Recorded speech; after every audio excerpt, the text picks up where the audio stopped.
والذین آمنوا، وہی سائملٹینیس کنٹراسٹ. اب دوسری طرف اہل ایمان کی شان کیا ہوگی؟ والذین آمنوا وعملوا الصالحات، جو لوگ ایمان لائیں اور نیک عمل کریں، سندخلہم جنات تجری من تحتہا الانہار، انہیں ہم عنقریب داخل کریں گے باغات میں جن کے نیچے نہریں بہتی ہوں گی، خالدین فیہا ابدا، جس میں وہ ہمیشہ ہمیش رہیں گے. وعد اللہ حقا، اللہ کا یہ وعدہ حق ہے، درست ہے، سچ ہے. ومن اصدق من اللہ قیلا، اور اللہ سے بڑھ کر کس کی بات سچی اور زیادہ ہو سکتی ہے؟ کون ہو سکتا ہے اپنے قول میں زیادہ سچا اللہ سے؟ لیس بامانیکم ولا امانی اہل الکتاب. اب یہاں پھر رخ پڑ رہا ہے مسلمانوں کی طرف. اے مسلمانوں، نہ تمہاری خواہشات پر کوئی شے موقوف ہے، نہ اہل کتاب کی خواہشات پر. تب بھی آ گئی کہ تمہارے اندر بھی یہ خواہشات پیدا ہو جائیں گی، وشفل تھنکنگ پیدا ہو جائیں گی. شفاعت کے دھوکے پر تم حرام خوریاں کرو گے، سب کچھ کرو گے، وہی جو کچھ انہوں نے کیا تم بھی کرو گے. لیکن جان لو کہ اللہ کا قانون جو ہے غیر متبدل ہے، وہ بدلے گا نہیں. لیسا بامانیکم، نہ تمہاری خواہشات سے، وشفل تھنکنگ سے، تمہاری امانی سے، تمہاری تمناؤں سے کچھ ہوگا، ولا امانی اہل کتاب، نہ اہل کتاب کی امانی سے. من یعمل سوءا یجز بہ، جو کوئی برا کام کرے گا اس کی جزا اسے مل کر رہے گی. بہت سخت الفاظ ہیں یہ، اگرچہ اس میں نرمی کا پہلو ہے، اس لیے کہ بعض اوقات بدی کی جگہ پر نیکی جو ہے وہ اس کو اثر کو دھو دے گی، لیکن اکاؤنٹ فار تو ہو گیا نا. مطلب یہ اکاؤنٹ فار ہو کر رہے گی عرش. اب یہ ہے کہ کسی کی نیکی نے اس کی بدی کو چھپا لیا، کسی نے غلطی کی تھی، اس نے توبہ کی صدق دل کے ساتھ، وہ اس کی بدی جاتی رہی، لیکن اکاؤنٹ فار ہوگا معاملہ. توبہ کو دیکھا جائے گا، توبہ سچی تھی، واقعی تھی، واقعی اس نے اس حرکت کو پھر چھوڑ دیا تھا کہ نہیں، یا یہ صرف یہ کہ زبان سے گردان ہو رہی تھی استغفر اللہ ربی من کل ذنب واتوب الیہ، اور سارا وہ گناہ جو ہے اور حرام خوری جو کہ تم جاری تھی، تو وہ توبہ نہیں ہے. من یعمل سوءا یجز بہ ولا یجد له من دون اللہ ولیا ولا نصیرا، اور نہیں پائے گا وہ اللہ کے سوا نہ کوئی حمایتی، بلکہ یہاں ترجمہ ہوگا اللہ کے مقابلے میں نہ کوئی حمایتی پائے گا، نہ کوئی مددگار. ومن یعمل من الصالحات من ذکر او انثی، اور جو کوئی عمل کرے گا نیکیوں کا، خواہ وہ مذکر ہو خواہ مؤنث ہو، مرد ہو یا عورت ہو، وہو مومن، ہو مومن صاحب ایمان، فاولئک یدخلون الجنۃ ولا یظلمون نقیرا، تو یہ وہ لوگ ہیں کہ جو جنت میں داخل ہوں گے اور ان کی کوئی حق تلفی تل کے برابر بھی نہیں کی جائے گی. ومن احسن دینا ممن اسلم وجهہ للہ وهو محسن، اس سے بہتر دین کس کا ہوگا جس نے نمبر 1 اپنا چہرہ، اپنا سر اللہ کے سامنے جھکا دیا، اسلم، اسلام آ گیا. وَهُوَ مُحْسِنٌ، اور یہ احسان، اس کے بعد اسلام ایمان احسان کے درجے تک پہنچ جائے، خوبصورتی کے ساتھ، خلوص کے ساتھ، للہیت کے ساتھ، پورے دین کا معاملہ، تفریق بین الدین نہیں، دین کے اندر جو ہے وہ حصہ بکھرا نہیں، ٹوٹل دین.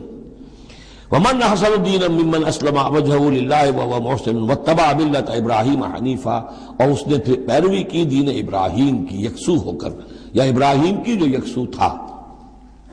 واتخذ اللہ ابراہیم خلیلا، اور اللہ نے تو ابراہیم کو اپنا دوست بنا لیا تھا. وللہ ما فی السماوات وما فی الارض، اللہ ہی کے لیے جو کچھ کہ ہے آسمانوں میں اور جو کچھ کہ ہے زمین میں. وکان اللہ بکل شیء محیطا، اور یقیناً اللہ تعالیٰ ہر شے کا احاطہ کیے ہوئے ہیں.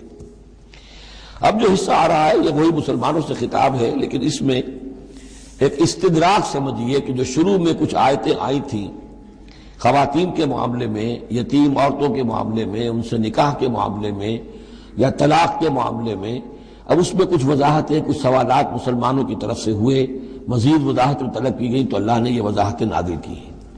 اور یہاں پر ساتھ یہ فرما دیا وَيَسْتَفْتُونَكَ فِي النِّسَاءِ، اے نبی یہ آپ سے عورتوں کے بارے میں سوال کر رہے ہیں. بات پوری طرح ان پر کھلی نہیں ہے، واضح نہیں ہوئی ہے.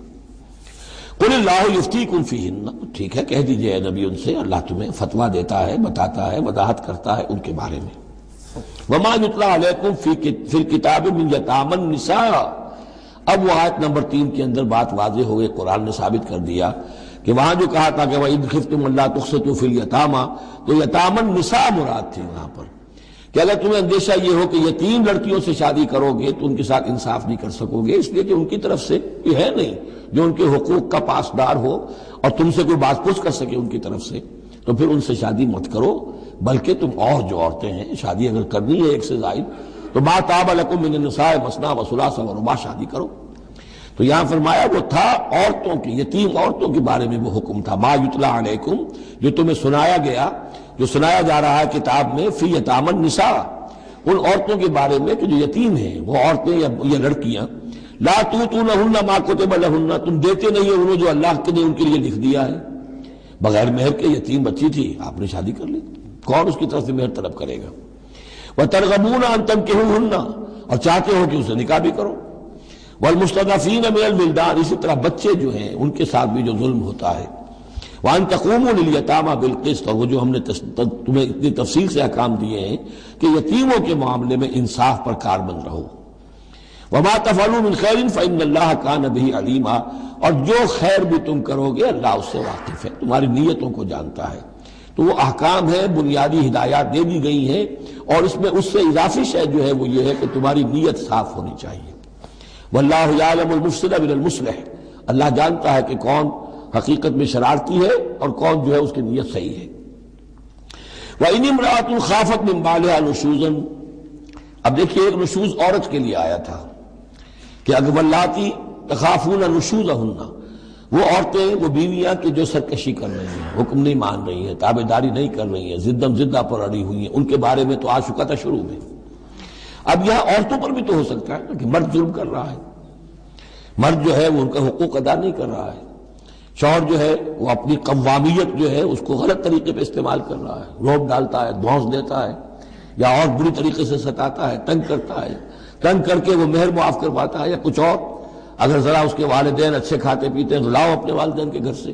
یہ ساری گندگیاں جو ہمارے معاشرے میں ہوتی ہیں اور عورتیں بیچاری اس میں پستی ہیں، اور وہ جو چکی کے دو پارٹوں کے مابین. وَإِنِ امْرَأَةٌ خَافَتْ مِنْ بَعْلِهَا نُشُوزًا، اور اگر کسی عورت کو اپنے شوہر سے اندیشہ ہو جائے کہ وہ زیادتی کرے گا، وہ زیادتی کر رہا ہے اور وہ اس کے حقوق ادا نہیں کر رہا، او اعراضاً، یا اب وہ اس کی طرف میلان ہی نہیں رکھتا، اب وہ گویا کہ بیوی ہے ہی نہیں، اس کی طرف کوئی میلان نہیں، کوئی نئی شادی رچائی ہے اور سارا جو ہے توجہ جو ہے وہ نئی نویلی دلہن کی طرف ہے، او اعراضاً، جی بھر گیا، توجہ ہٹ گئی. فلا جناح علیہما، تو ان دونوں پر کوئی الزام نہیں ہوگا، ان یصلحا بینہما صلحا، کہ وہ آپس میں بیٹھ کر صلح کر لیں. صلح سے مراد یہاں پر اپنا معاملہ طے کر کے اور عورت خلا کر لیں، بس صلح خیر. لیکن خلا کرنے میں جیسا کہ ہم پڑھ چکے ہیں عورت کو مہر چھوڑنا پڑے گا، لیا تھا تو کچھ واپس کرنا پڑے گا. والصلح خیر، صلح اچھی ہے. وأحضرت الانفس الشح، البتہ جو انسانی نفس ہے اسے لالچ جو ہے اس پر مسلط رہتا ہے. مرد چاہے گا میرا پورا مہر واپس کرو، عورت چاہے گی کہ مجھے کچھ بھی واپس نہ کرنا پڑے.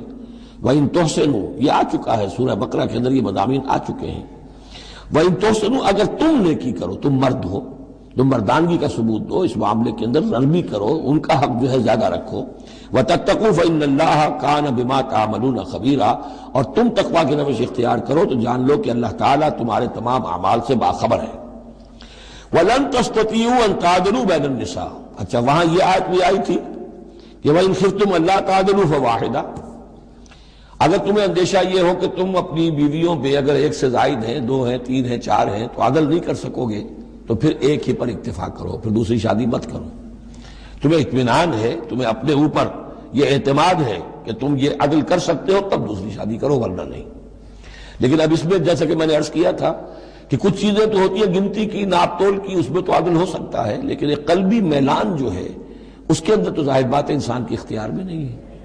حضور صلی اللہ علیہ وسلم نے اپنی تمام ازواج کے لیے ہر چیز گن گن کر، یعنی باریاں بھی مقرر تھیں آپ کی شب باشی کی، دن میں بھی اب آپ ایک چکر لگاتے تھے عصر اور مغرب کے درمیان، تو تھوڑی تھوڑی دیر ہر اپنی زوجہ محترمہ کے پاس ٹھہرتے تھے.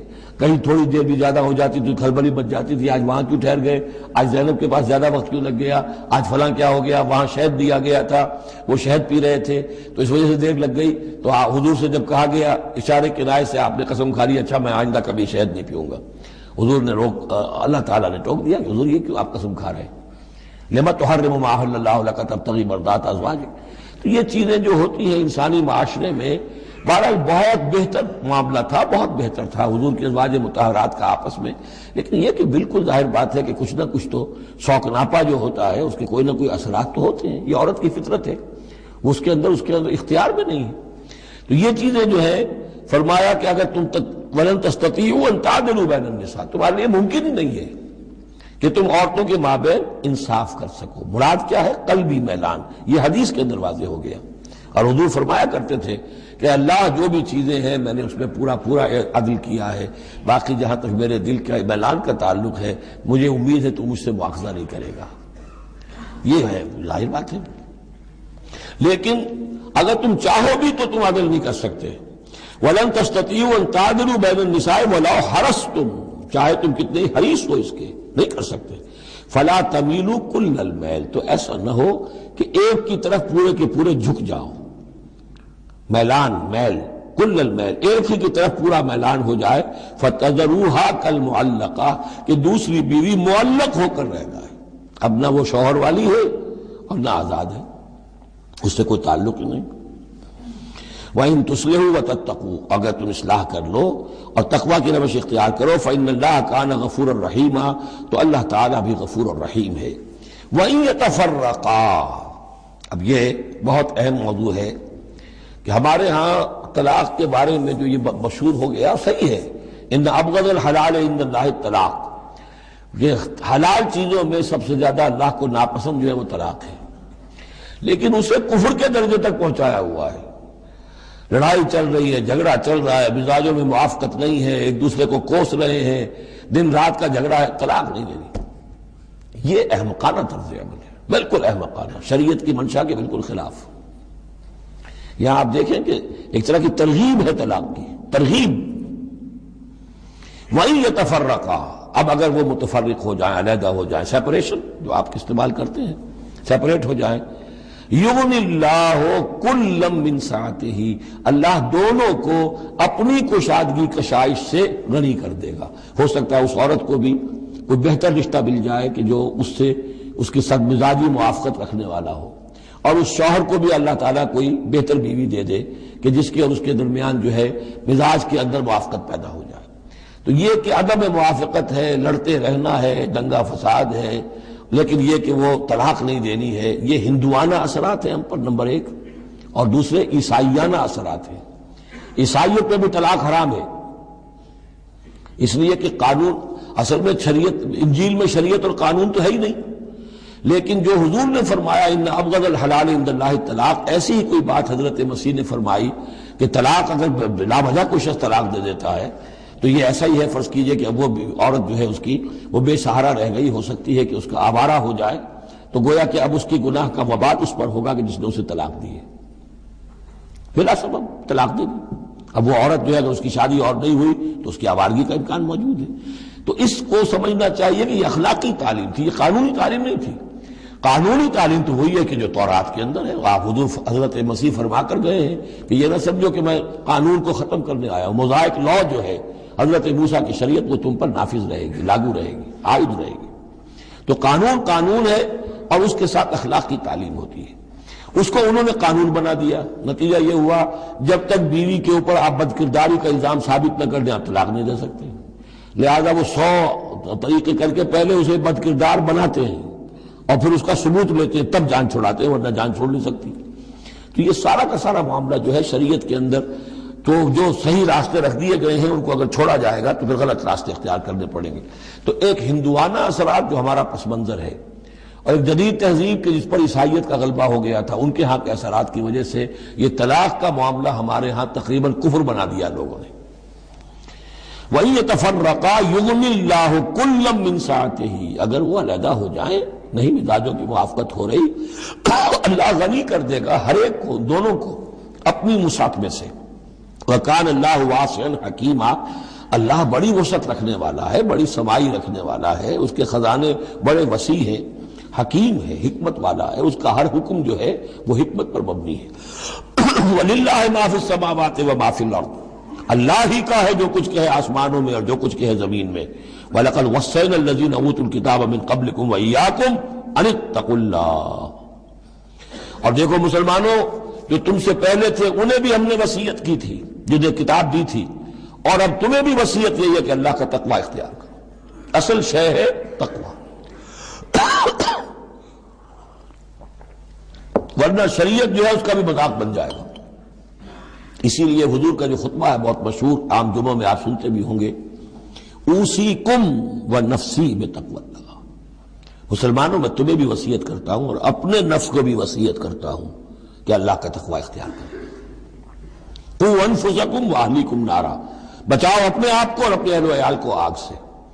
تو یہ تقوی جو ہے، وَلَقَدْ وَصَّيْنَا الَّذِينَ أُوتُوا الْكِتَابَ مِن قَبْلِكُمْ، تم سے پہلے جن کو کتاب دی گئی تھی انہیں بھی ہم نے وصیت کی تھی، وَإِيَّاكُمْ، اور سن لو تم بھی کان کھول کر، تمہیں بھی یہ وصیت ہے، أَنِ اتَّقُوا اللَّهَ، کہ اللہ کا تقوی اختیار کرو۔ وَإِن تَكْفُرُوا، اگر تم نہ مانو گے، فَإِنَّ لِلَّهِ مَا فِي السَّمَاوَاتِ وَمَا فِي الْأَرْضِ، تو جو کچھ بھی ہے آسمانوں میں اور جو کچھ بھی ہے زمین میں وہ اللہ ہی کا ہے۔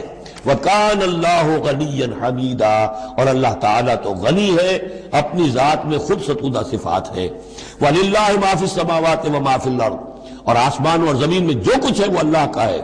وَكَفَى بِاللَّهِ وَكِيلًا، اور اللہ کافی ہے کارساز ہونے کے اعتبار سے۔ عورت بھی یہ سمجھے میرا کارساز اللہ ہے، یہ شوہر جو میرا ہے یہ ظلم کر رہا ہے، میرے ساتھ انصاف نہیں کر رہا ہے، تو میں اسے تعلق منقطع کروں، اللہ بہتر میرے لیے کوئی راستہ پیدا کر دے گا، اللہ کارساز ہے۔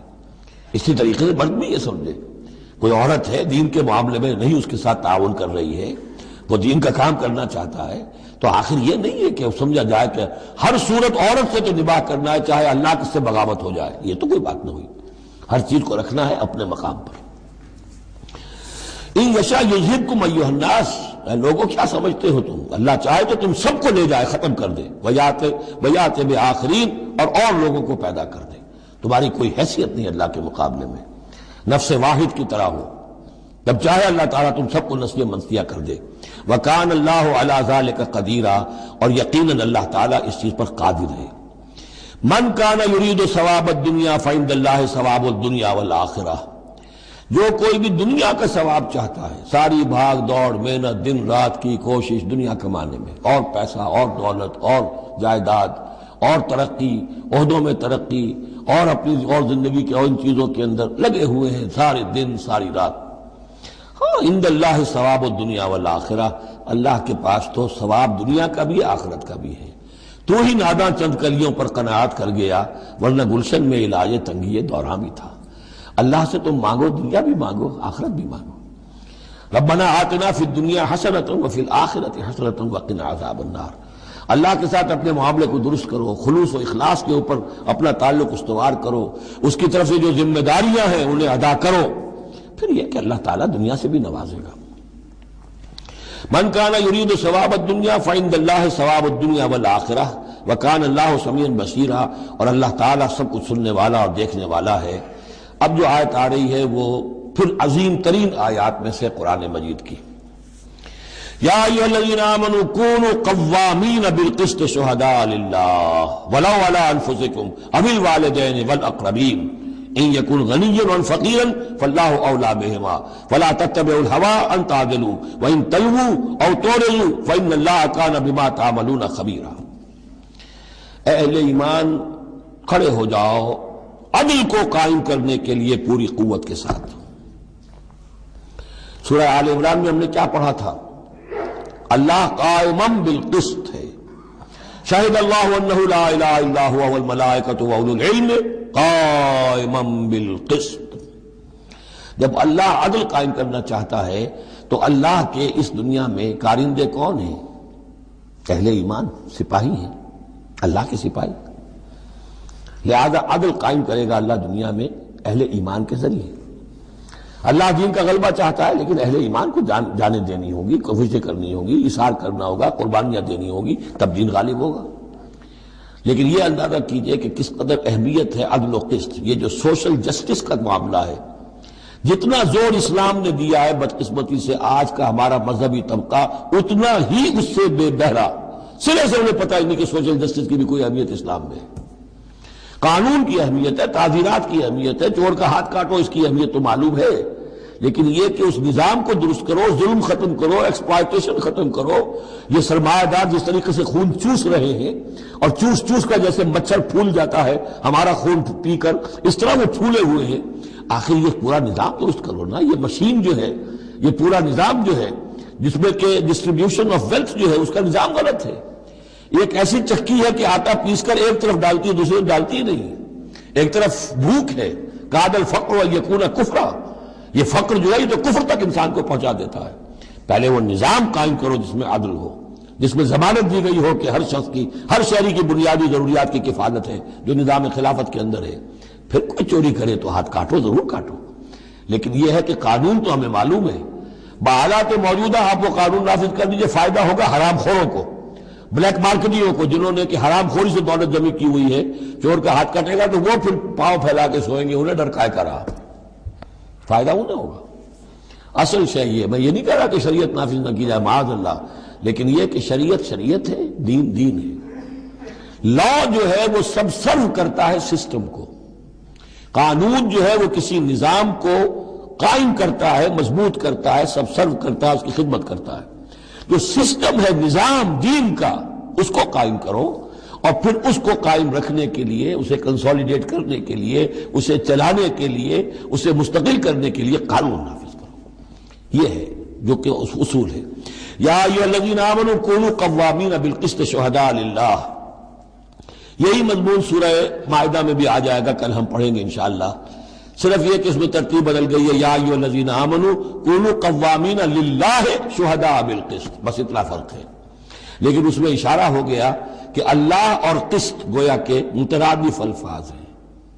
گواہ بن جاؤ اللہ کے، یا گواہ بن جاؤ قسط کے، کھڑے ہو جاؤ اللہ کے لیے یا کھڑے ہو جاؤ انصاف کے لیے۔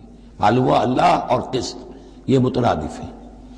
یا ایھا الذین آمنوا کونوا قوامین بالقسط شہداء للہ ولو علی انفسکم، خواہ یہ انصاف کی بات تمہارے اپنے خلاف جا رہی ہو، اب الوالدین یا تمہارے والدین کے خلاف جا رہی ہو، والاقربین خواہ تمہارے قرابت داروں کے خلاف جا رہی ہو۔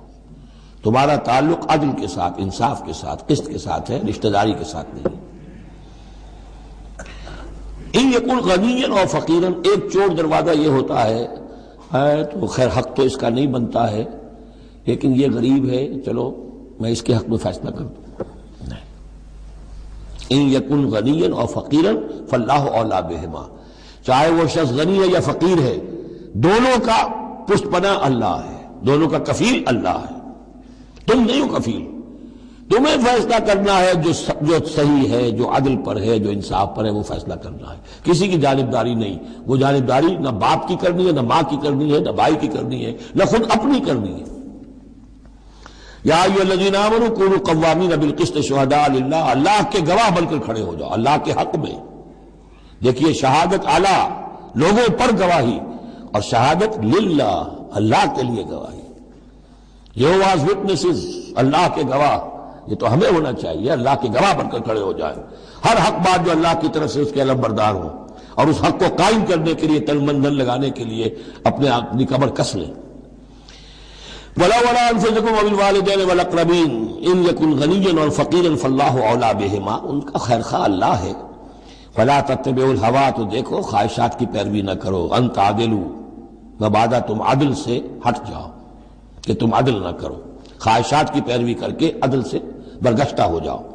وَإِن تَلْوُوا أَوْ تُعْرِضُوا، اگر تم زبانوں کو ادھر ادھر مروڑے گئے، بات جس کو آپ کہتے ہیں کہ اپنے جو ہے اپنے الفاظ جو ہیں ان کو انسان جو ہے چوئنگ یور ورڈز، تو اس طریقے سے کہ بات کہنا بھی چاہتے ہیں کہہ بھی نہیں پا رہے ہیں، حق بات جو ہے زبان سے نکالنا نہیں چاہتے، غلط بات نکل نہیں رہی ہے۔ ان تلووا او تعرضوا، یا تم اعراض کرو گے، بچ جاؤ گے، منہ موڑ لو گے، فإن اللہ کان بما تعملون خبیرا، تو اللہ تعالیٰ جو کچھ تم کر رہے ہیں اس سے پوری طرح باخبر ہے، اللہ بے خبر نہیں ہے۔ اس کے بعد اب جو مضمون آ رہا ہے وہ شاید اس سورہ مبارکہ کا اہم ترین مضمون ہے۔ یا ایھا الذین آمنوا آمنوا باللہ ورسولہ والکتاب الذی نزل علی رسولہ والکتاب الذی انزل من قبل، اے ایمان والو، ایمان لاؤ اللہ پر اور اس کے رسول پر، اور اس کتاب پر جو اس نے نازل فرمائی اپنے رسول پر، اور اس کتاب پر جو اس نے پہلے نازل فرمائی۔ ایمان والو ایمان لاؤ، چھ معنی دارت۔ ایک ایمان ہے اقرار باللسان، وہ تو تمہیں حاصل ہے، وہ تمہیں موروثی طور پر حاصل ہو گیا۔ مسلمان ماں باپ کے گھر میں پیدا ہو گئے، وہ ایمان مل گیا۔ یا یہ کہ اس وقت پورا قبیلہ اسلام لا رہا ہے، ان میں پکے بھی تھے، کوئی کچے بھی آ گئے، انہوں نے بھی کہا اشہد ان لا الہ الا اللہ اشہد ان محمد رسول اللہ، وہ ایمان ایک درجے میں تو حاصل ہو گیا۔ اس لیے ہم پڑھ چکے ہیں کہ کوئی تمہیں اگر راستے میں ملا ہے اور وہ اپنا اسلام ظاہر کرتا ہے، آپ کہہ نہیں سکتے کہ تم مومن نہیں ہو۔ تو ایمان کا ایک درجہ تو وہ ہے، قانونی درجہ ہے، کہ جس نے کہا اشہد ان لا الہ الا اللہ واشہد ان محمد رسول اللہ، وہ مومن ہے۔ لیکن کیا حقیقی ایمان یہی ہے؟ نہیں۔ ایمان کیا ہے؟ یقین قلبی۔ یا ایھا الذین آمنوا آمنوا باللہ ورسولہ، ایمان لاؤ اللہ پر۔ اب ہم ترجمہ کریں گے، یوں کہیں گے ایمان لاؤ اللہ پر جیسے کہ ایمان لانے کا حق ہے، مانو رسول کو جیسے کہ ماننے کا حق ہے، اور یہ اسی وقت ادا ہوگا جب اللہ اور اس کے رسول پر ایمان دل میں کھب گیا ہو۔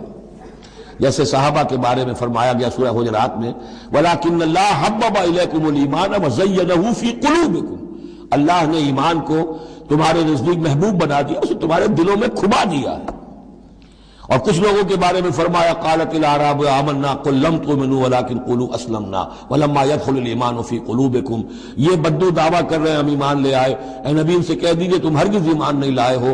ہاں یوں کہہ سکتے ہو کہ ہم مسلمان ہو گئے، اسلام لے آئے ہیں، ہم نے سر تسلیم خم کر دیا، ہم نے اطاعت قبول کر لی، لیکن ابھی تک ایمان تمہارے دلوں میں داخل نہیں ہوا ہے۔ اصل ایمان وہ ہے جو دل میں داخل ہو جائے، اقرار باللسان و تصدیق بالقلب۔ لیکن یہاں بھی اصل میں جو ہے روئے سخن کن کی طرف ہو رہا ہے؟ منافقین کی طرف ہو رہا ہے۔ وہ ایمان تو لائے تھے لیکن وہ ایمان نہیں تھا۔ یا ایھا الذین آمنوا آمنوا باللہ ورسولہ والکتاب الذی نزل علی رسولہ، قرآن کے لیے لفظ نزل، والکتاب الذی انزل من قبل، اور تورات کے لیے انزل، اور اس کتاب پر بھی جو پہلے نازل کی گئی تھی۔ وَمَن يَكْفُرْ بِاللَّهِ وَمَلَائِكَتِهِ، جو کوئی کفر کرے گا اللہ کا اور اس کے فرشتوں کا، وَكُتُبِهِ اور اس کی کتابوں کا، وَرُسُلِهِ اور اس کے رسولوں کا، وَالْيَوْمِ الْآخِرِ اور قیامت کے دن کا، فَقَدْ ضَلَّ ضَلَالًا بَعِيدًا، تو وہ تو گمراہ ہو گیا اور گمراہی میں بہت دور نکل گیا۔ یہ آیتیں سب کی سب بہت ہی اہم ہیں اور بڑی گہری ہیں۔ ان الذین آمنوا ثم کفروا ثم آمنوا ثم کفروا ثم ازدادوا کفرا لم یکن اللہ لیغفر لهم ولا لیہدیہم سبیلا بشر المنافقین بان لهم عذابا علیما۔ دیکھیے یہ منافقت کا معاملہ کیا تھا؟ کہ ایسا نہیں تھا کہ ایک ہی دن میں آدمی منافق ہو گیا۔ ایک تو تھے وہ جو شعوری منافق تھے، جو فیصلہ کر کے، جو ہم سورہ آل عمران میں پڑھ آئے ہیں، صبح ایمان کا اعلان کریں گے، شام کو ہم پھر کافر ہو جائیں گے، مرتد ہو جائیں گے، تو معلوم ہوا ایمان انہیں نصیب ہوا ہی نہیں، اور انہیں بھی معلوم تھا کہ ہم مومن نہیں ہیں، ہم ایمان لائے نہیں ہیں، تو دھوکہ دے رہے ہیں۔ یہ شعوری منافق ہوا۔ غیر شعوری منافق کون سے ہوتے تھے؟ کہ جو آئے تو تھے، کوئی دل میں دھوکہ دینے کی نیت نہیں تھی، انہیں اندازہ نہیں تھا کہ یہ، وہ سمجھتے تھے پھولوں کی سیج ہے، نکلا وہ کانٹوں بھرا بستر۔ اب انہیں قدم قدم پہ رکاوٹ ہے، وہ ارادہ، وہ پختگی نہیں ہے، ایمان کی وہ گہرائی نہیں ہے کہ ہر کے بعد آباد جو ہو سو ہو۔ ان کا کیا ہوتا ہے، کچھ دو قدم چلے، کچھ پیچھے ہٹ گئے، کچھ ٹھٹک گئے، کچھ چلے، کچھ ہمت کی، کچھ رک گئے۔ نتیجہ یہ ہوتا ہے کہ اب لوگ ان کے ڈانٹ ڈپٹ کرتے تم کیا کرتے ہو؟ تو اب انہوں نے کیا کیا، جھوٹے بہانے بنانے شروع کیے، اور پھر آخری درجہ جھوٹی قسمیں کھانی شروع۔ خدا کی قسم یہ مجبوری تھی، اس لیے میں رک گیا تھا، تم سمجھتے ہو کہ میں جہاد میں نہیں جانا چاہتا تھا، تم ایسا گمان تو نہ کرو، مجھے یہ مجبوری ہو گئی تھی، میری بیوی مر رہی تھی، میں کیسے جا سکتا تھا، وغیرہ وغیرہ، جھوٹی قسمیں۔ تو یہ جو ہے معاملہ ایمان اور کفر کا، یہ یوں چلتا رہتا ہے۔ اگرچہ اوپر جو ہے وہ پردہ تو ایمان کا ہے، کافر تو وہ ہوا ہی نہیں، اسلام لے آیا تھا، مومن ہے، اور وہ ارتداد کا اس نے اعلان نہیں کیا، لیکن ابھی ایمان کی طرف آیا، پھر کفر کی طرف گیا، پھر ایمان کی طرف آیا، پھر کفر کی طرف گیا۔ یہ مذبذبین بین ذالک، آسیلیشن جو ہے یہ ہوتی رہتی ہے۔ اور اس کی بہترین مثال کیا ہے، کبھی اگر کسی کو آپ نے دریا میں، کسی تالاب میں ڈوبتے دیکھا ہو، نیچے گیا پھر آیا ذرا اوپر، پھر گیا پھر آیا، پھر گیا تو گیا، بالکل وہ نقشہ ہے جو یہاں ہے۔ ان الذین آمنوا ثم کفروا، کفر سے مراد نفاق ہے، کفر قانونی نہیں، کفر حقیقی، کفر معنوی، کفر باطنی۔ اندر ہی اندر ہو رہا ہے سب کچھ جو ہو رہا ہے. انہوں نے انکار اور اعلان کیا ہی نہیں ہے، اسلام سے انکار نہیں کیا، کفر کا اعلان نہیں کیا، یہ اندر ہو رہا ہے اس کی شخصیت کے باطن میں. ان الذین آمنوا ثم کفروا ثم آمنوا ثم کفروا، ایمان لائے پھر کفر کیا، پھر ایمان لائے پھر کفر کیا، ثم ازدادوا کفرا، پھر کفر میں بڑھتے چلے گئے. لم یکن اللہ لیغفر لہم، اللہ تعالیٰ ایسے لوگوں کو مغفرت کرنے والا نہیں ہے، ایسے لوگوں کی مغفرت کرنے والا نہیں ہے. ولا لیہدیہم سبیلا، اور نہ ایسے لوگوں کو وہ راستہ دکھائے گا. اگلی آیت میں کھول دیا کہ یہ کن کا تذکرہ ہے. بشر المنافقین بان لہم عذابا علیما، اے نبی ان منافقوں کو بشارت دے دیجئے کہ ان کے لیے دردناک عذاب. یہاں تو آنا ہے تو یکسو ہو کے آؤ، ریزرویشن رکھ کر مت آؤ. وَلَنَبْلُوَنَّكُمْ بِشَيْءٍ مِّنَ الْخَوْفِ وَالْجُوعِ وَنَقْصٍ مِّنَ الْأَمْوَالِ وَالْأَنفُسِ وَالثَّمَرَاتِ، کان کھول کر آؤ. لَتُبْلَوُنَّ فِي أَمْوَالِكُمْ وَأَنفُسِكُمْ وَلَتُسْمَعُنَّ مِنَ الَّذِينَ أُوتُوا الْكِتَابَ مِن قَبْلِكُمْ وَالَّذِينَ أَشْرَكُوا أَذًى كَثِيرًا. تمہیں سننی پڑے گی، ساری تلخ باتیں سننی پڑیں گی، کڑوے گھونٹ کرنے پڑیں گے، قدم قدم پر آزمائشیں آئیں گی. در رہے منزل لیلا کے خطر ہاش بسے، شرط اول قدم ہی نس کے مجنون باشی.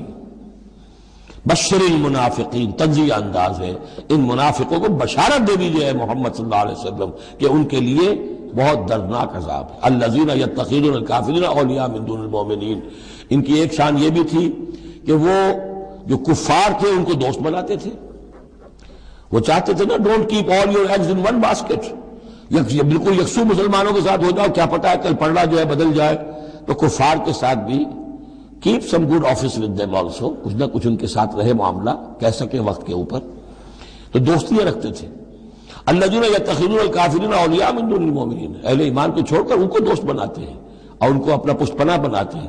ایبتغون عندہم العزہ، کیا وہ ان کے اس قرب میں اور ان کی محفلوں میں جا جا کر عزت چاہتے ہیں، عزت کی تلاشی ہے. امریکہ جانا، کلنٹن صاحب سے ملنا بہت بڑا اعزاز ہے، اتنے بڑا اعزاز مل گیا تو یہ عزت ہی ہے نا جو انسان ڈھونڈنے کے لیے، اور اس کے لیے کروڑوں روپیہ خرچ ہوتا ہے. اس کے لیے جو بھی لابینگ ہوتی ہے، اس کے لیے وہ چند منٹ کی ملاقات کے لیے وہ بھی، اور کچھ اس سے حاصل ہو نہ ہو، باقی جو پالیسیاں ان کی چلتی رہتی ہیں وہ تو جو بھی ان کا CIA کر رہا ہے یا کوئی اور پینٹاگون کر رہا ہے وہ تو بیٹھا ہوا ہے فگر ہیڈ، اس کے سوا کچھ بھی نہیں. الذین یتخذون الکافرین اولیاء من دون المؤمنین یبتغون عندہم العزہ فإن العزۃ للہ جمیعا، عزت کل کی کل اللہ کے اختیار میں ہے. کہاں عزت ڈھونڈ رہے ہو؟ وقد نزل علیکم فی الکتاب، اور یہ بات تم پر نازل کی جا چکی ہے کتاب میں. یہ سورہ انعام کی آیت نمبر 68 ہے، جس میں روکا گیا مسلمانوں کو کہ جب تم دیکھو کہ کافر لوگ جو ہیں استہزاء کر رہے ہیں، قرآن کا مذاق اڑا رہے ہیں، تو کم سے کم یہ ہے، اب مکے کی آیت ہے وہ، اس وقت مسلمانوں میں اتنا زور تو نہیں تھا کہ ان کو چپ کر سکتے زبردستی، لیکن یہ کم سے کم یہ کرو کہ وہاں بیٹھو مت، وہاں سے چلے جاؤ، احتجاجاً جو ہے وہاں سے رخصت ہو جاؤ، پھر وہاں بیٹھو نہیں. اگر بیٹھے رہو گے تو ہو سکتا ہے تمہاری غیرت کے اندر کچھ کمی آتی چلی جائے، تمہاری جو حس جو ہے وہ پھر کند پڑ جائے. تو اسی کا حوالہ دیا جا رہا ہے. وقد نزل علیکم، اللہ اتار چکا ہے تم پر فی الکتاب، اسی کتاب میں قرآن میں، ان اذا سمعتم آیات اللہ یکفر بہا، جب تم سنو کہ اللہ کی آیات کا کفر کیا جا رہا ہے، وہ یستہزأ بہا، اور ان کا مذاق اڑایا جا رہا ہے، فلا تقعدوا معہم، تو ان کے ساتھ مت بیٹھو، حتی یخوضوا فی حدیث غیرہ، یہاں تک کہ پھر وہ کسی اور بات میں لگ جائے، پھر دوبارہ آ جاؤ، کوئی حرج نہیں، کوئی اور بات ہے. اس لیے کہ بہرحال ان کو کوئی نے تبلیغ کرنی ہے، ان سے گفتگو کرنی ہے، تعلق منقطع نہیں کرنا، لیکن جب وہ یہ حرکت کر رہے ہو تب ان کے قریب مت بیٹھو. انکم اذا مثلہم، اگر تم بھی بیٹھے رہو گے اس وقت اسی حالت میں ان کے ساتھ تو پھر تم بھی ان جیسے ہو جاؤ گے. ان اللہ جامع المنافقین والکافرین فی جہنم جمیعا، یقیناً اللہ تعالیٰ جمع کر کے رہے گا منافقوں کو بھی اور کافروں کو بھی جہنم میں، سب کو. الذین یتربصون بکم، وہ جو تمہارے لیے ایک انتظار کی حالت میں ہیں، دیکھنا چاہتے ہیں، دیکھیے اونٹ کس کروٹ بیٹھتا ہے، تیل دیکھو، تیل کی دھار دیکھو. آخری فتح مسلمانوں کو ہوتی ہے یا کفار کو ہوتی ہے، دونوں کے ساتھ کچھ نہ کچھ تعلقات رکھو تاکہ وقت جو بھی ہو، جو بھی صورتحال سچویشن جو بھی ہو جائے، ہم اس کے اندر اپنے بچاؤ کی کوئی شکل کر لیں. تو الذین یتربصون بکم، وہ تمہاری بات طاق میں ہے، منتظر ہیں، سوچ رہے ہیں. فإن کان لکم فتح من اللہ، تو اگر تمہیں فتح مل جاتی ہے اللہ تعالیٰ کے فضل و کرم سے، قالوا الم نکن معکم، وہ آ جائیں گے ہم بھی تو آپ کے ساتھ تھے، مسلمان تھے، ہمارا بھی حصہ نکالیے مال غنیمت میں سے۔ وَإِن كَانَ لِلْكَافِرِينَ نَصِيبٌ، اور اگر کوئی حصہ پہنچ جائے کافروں کو، کوئی فتح انہیں وقتی طور پر حاصل ہو جائے، ان کا پلڑا بھاری ہو جائے، قالوا، تو وہ کہے کہ اپنے ان کافروں ساتھیوں سے الم نستحوذ علیکم، کیا ہم نے آپ کا گھیراؤ نہیں کر لیا تھا، ہم نے آپ کو بچایا ہوا تھا کہ یہ مسلمان جو ہیں ہم تو اوٹ بنے ہوئے تھے اصل میں، آپ سمجھتے ہیں مسلمانوں کے ساتھ ہو کر ہم جنگ کرنے آئے تھے، نہیں، ہم اس لیے آئے تھے کہ مسلمانوں کے حملوں سے آپ کو بچائیں۔ الم نستحوذ علیکم ونمنعکم من المؤمنین، ہم نے تو بچایا ہے آپ کو مسلمانوں سے۔ فاللہ یحکم بینکم یوم القیامہ، تو اللہ ہی فیصلہ کرے گا تمہارے مابین قیامت کے دن۔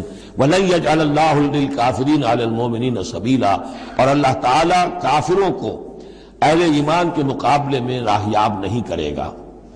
ان المنافقون یخادعون اللہ وهو خادعهم، یہ منافق اللہ کو دھوکہ دینے کی کوشش کر رہے ہیں اور اللہ انہیں دھوکہ دے رہا ہے۔ وَإِذَا قَامُوا إِلَى الصَّلَاةِ قَامُوا كُسَالَىٰ، جب نماز کے لیے بھی کھڑے ہوتے ہیں تو کسل بندی کے ساتھ کھڑے ہوتے ہیں، طبیعت میں بشاشت نہیں ہوتی۔ یراؤون الناس، لوگوں کو دکھاوے کے لیے، ولا یذکرون الا قلیلا، ولا یذکرون اللہ الا قلیلا، اور نہیں ذکر کرتے حقیقت میں اللہ کا مگر بہت کم۔ ان المنافقین یخادعون اللہ وهو خادعهم وَإِذَا قَامُوا إِلَى الصَّلَاةِ قَامُوا كُسَالَىٰ يُرَاءُونَ النَّاسَ وَلَا يَذْكُرُونَ اللَّهَ إِلَّا قَلِيلًا مُذَبْذَبِينَ بَيْنَ ذَلِكَ لَا إِلَىٰ هَٰؤُلَاءِ وَلَا إِلَىٰ هَٰؤُلَاءِ وَمَن يُضْلِلِ اللَّهُ فَلَن تَجِدَ لَهُ سَبِيلًا يَا أَيُّهَا الَّذِينَ آمَنُوا لَا تَتَّخِذُوا الْكَافِرِينَ أَوْلِيَاءَ مِن دُونِ الْمُؤْمِنِينَ أَتُرِيدُونَ أَن تَجْعَلُوا لِلَّهِ عَلَيْكُمْ سُلْطَانًا مُّبِينًا إِنَّ الْمُنَافِقِينَ فِي الدَّرْكِ الْأَسْفَلِ مِنَ النَّارِ وَلَن تَجِدَ لَهُمْ نَصِيرًا صدق اللہ العظیم۔ رب اشرح لي صدری ويسر لي أمری واحلل عقدة من لسانی يفقهوا قولی۔ اللهم ربنا ألهمنا رشدنا واعذنا من شرور أنفسنا، اللهم أرنا الحق حقا وارزقنا اتباعه وأرنا الباطل باطلا وارزقنا اجتنابه، اللهم طهر قلوبنا من النفاق وأعمالنا من الرياء وألسنتنا من الكذب وأعيننا من الخيانة فإنك تعلم خائنة الأعين وما تخفي الصدور، آمین یا رب العالمین۔ سورہ نساء کے بارے میں میں نے شروع ہی میں آپ سے یہ عرض کر دیا تھا کہ اس میں سب سے زیادہ خطاب کا رخ جو ہے وہ منافقین کی طرف ہے، اگرچہ کہیں خطاب براہ راست یا ایھا الذین نافقوا کے الفاظ میں نہیں، یا ایھا الذین آمنوا، اس لیے کہ وہ بھی ایمان کے دعوے دار تھے، ایمان کے مدعی تھے، قانونی طور پر وہ بھی مسلمان تھے، مومن تھے۔ تو یہ طویل ترین مضمون جو ہے اب کنکلوڈ ہو رہا ہے ان آیات مبارکہ میں۔ ان المنافقین یخادعون اللہ، یقیناً منافق کوشش کر رہے ہیں اللہ کو دھوکہ دینے کی۔ یہ سورہ بقرہ کے دوسرے رکوع میں بھی آیت آئی تھی، میں نے عرض کیا تھا کہ مخادعہ باب مفاعلہ میں کسی شے کی کوشش ہوتی ہے، اس لیے کہ سامنے مقابلہ ہوتا ہے، پتہ نہیں ہوتا کون جیتے گا کون ہارے گا، لیکن یہاں اللہ کی طرف سے وَهُوَ خَادِعُهُمْ،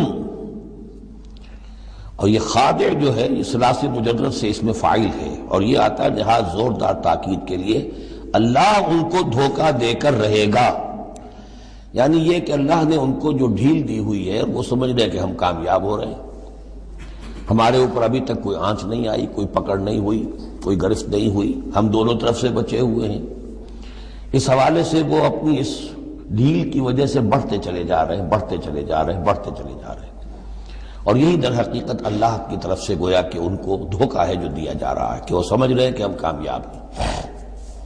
وَإِذَا قَامُوا إِلَى الصَّلَاةِ قَامُوا كُسَالَىٰ، اور جب وہ کھڑے ہوتے ہیں نماز کے لیے، یہ نماز کی طرف، تو کھڑے ہوتے ہیں بڑے کسل مندی کے ساتھ۔ یہاں ذرا نوٹ کر لیجئے کہ قامہ جو ہے، قامہ یقوم، یہ آتا ہے کھڑے ہونے کے لیے، قائم اس سے اس میں فاعل ہے، لیکن جیسے انگریزی زبان میں آپ کو معلوم ہے کہ ورب کے بعد پریپوزیشنز کی تبدیلی سے بڑے بڑے مفہوم بدل جاتے ہیں۔ انگریزی میں ٹو گیو ایک خاص مصدر ہے، ٹو گیو اپ، اب زمین و آسمان کا فرق ہو گیا. ٹو گیو ان بالکل ہی الٹی بات ہو گئی. عربی میں اتنا فرق نہیں ہوتا، لیکن پھر بھی ظاہر بات ہے کہ جو پریپوزیشنز چینج ہوتی ہیں تو فرق پڑتا ہے. اسی لیے میں نے کہا تھا قام اعلیٰ الرجال قوامون علی النساء، اس میں حاکم ہونا، سربراہ ہونا، کسی کے حکم کا نافذ ہونا. قام الی کسی شے کے لیے کھڑے ہونا، کسی شے کی طرف کھڑے ہونا، کوئی کام کرنے کا ارادہ کرنا. وَإِذَا قَامُوا إِلَى الصَّلَاةِ قَامُوا كُسَالَىٰ، جب کھڑے ہوتے ہیں نماز کی طرف تو صاف نظر آ جاتا ہے کہ طبیعت میں بشاشت نہیں ہے، طبیعت میں آمادگی نہیں ہے، مجبوراً چونکہ اپنے آپ کو مسلمان ظاہر کرنا ہے لہذا کھڑے ہو رہے ہیں. قام بے ہم نے پڑھا تھا، قوامین بالقسط، قائما بالقسط اللہ کی شان ہے، کسی شے کو قائم کرنا. تو اس طریقے سے یہ جو الفاظ ہوتے ہیں ان کے ساتھ پریپوزیشنز کی چینج سے، یہ ہمارے ہاں عربی میں اس کو جو حروف جار کہتے ہیں ان کے اضافے سے بہت اضافی معنی پیدا ہو جاتے ہیں. یراؤن الناس ولا یذکرون اللہ الا قلیلا، وہ لوگوں کو صرف دکھانے کے لیے کھڑے ہوتے ہیں، اور حقیقت میں جو ذکر الہی جو نماز کا اصل مقصد ہے، اقیم الصلاۃ علی ذکری، وہ انہیں نہیں حاصل ہوتا مگر بہت تھوڑا سا. کسی وقت کوئی واقعتاً اس بے دھیانی میں بھی ہو سکتا ہے کوئی آیت جو ہے وہ بجلی کے کڑکے کی طرح کڑک کر اور ان کے شعور کے اوپر کچھ نہ کچھ اثرات پیدا کر دے. الا قلیلا، بہت ہی شاذ. مذبذبین بین ذالک، یہ اس کے مابین مذبذب ہو کر رہ گئے ہیں، کفر کی طرف یا ایمان کی طرف، یکسو نہیں ہو رہے. اس لیے بار بار حضرت ابراہیم کے ساتھ اور حضرت ابراہیم کے تذکرے کے ساتھ حنیف کا لفظ آتا ہے. یکسو ہو جاؤ. دنیا میں کفر پر بھی انسان یکسو ہو تو کم سے کم دنیا بن جائے گی اس کی. لیکن یہ کہ اصل میں اگر دنیا اور آخرت دونوں بنانے ہیں تو پھر ایمان کے ساتھ یکسو ہونا ضروری ہے. لیکن جو بیچ میں رہیں گے ادھر کے نہ ادھر کے، تو ان کے لیے تو خسرت دنیا والآخرہ، ان کے لیے دنیا اور آخرت دونوں کا گھاٹا اور نقصان ہے.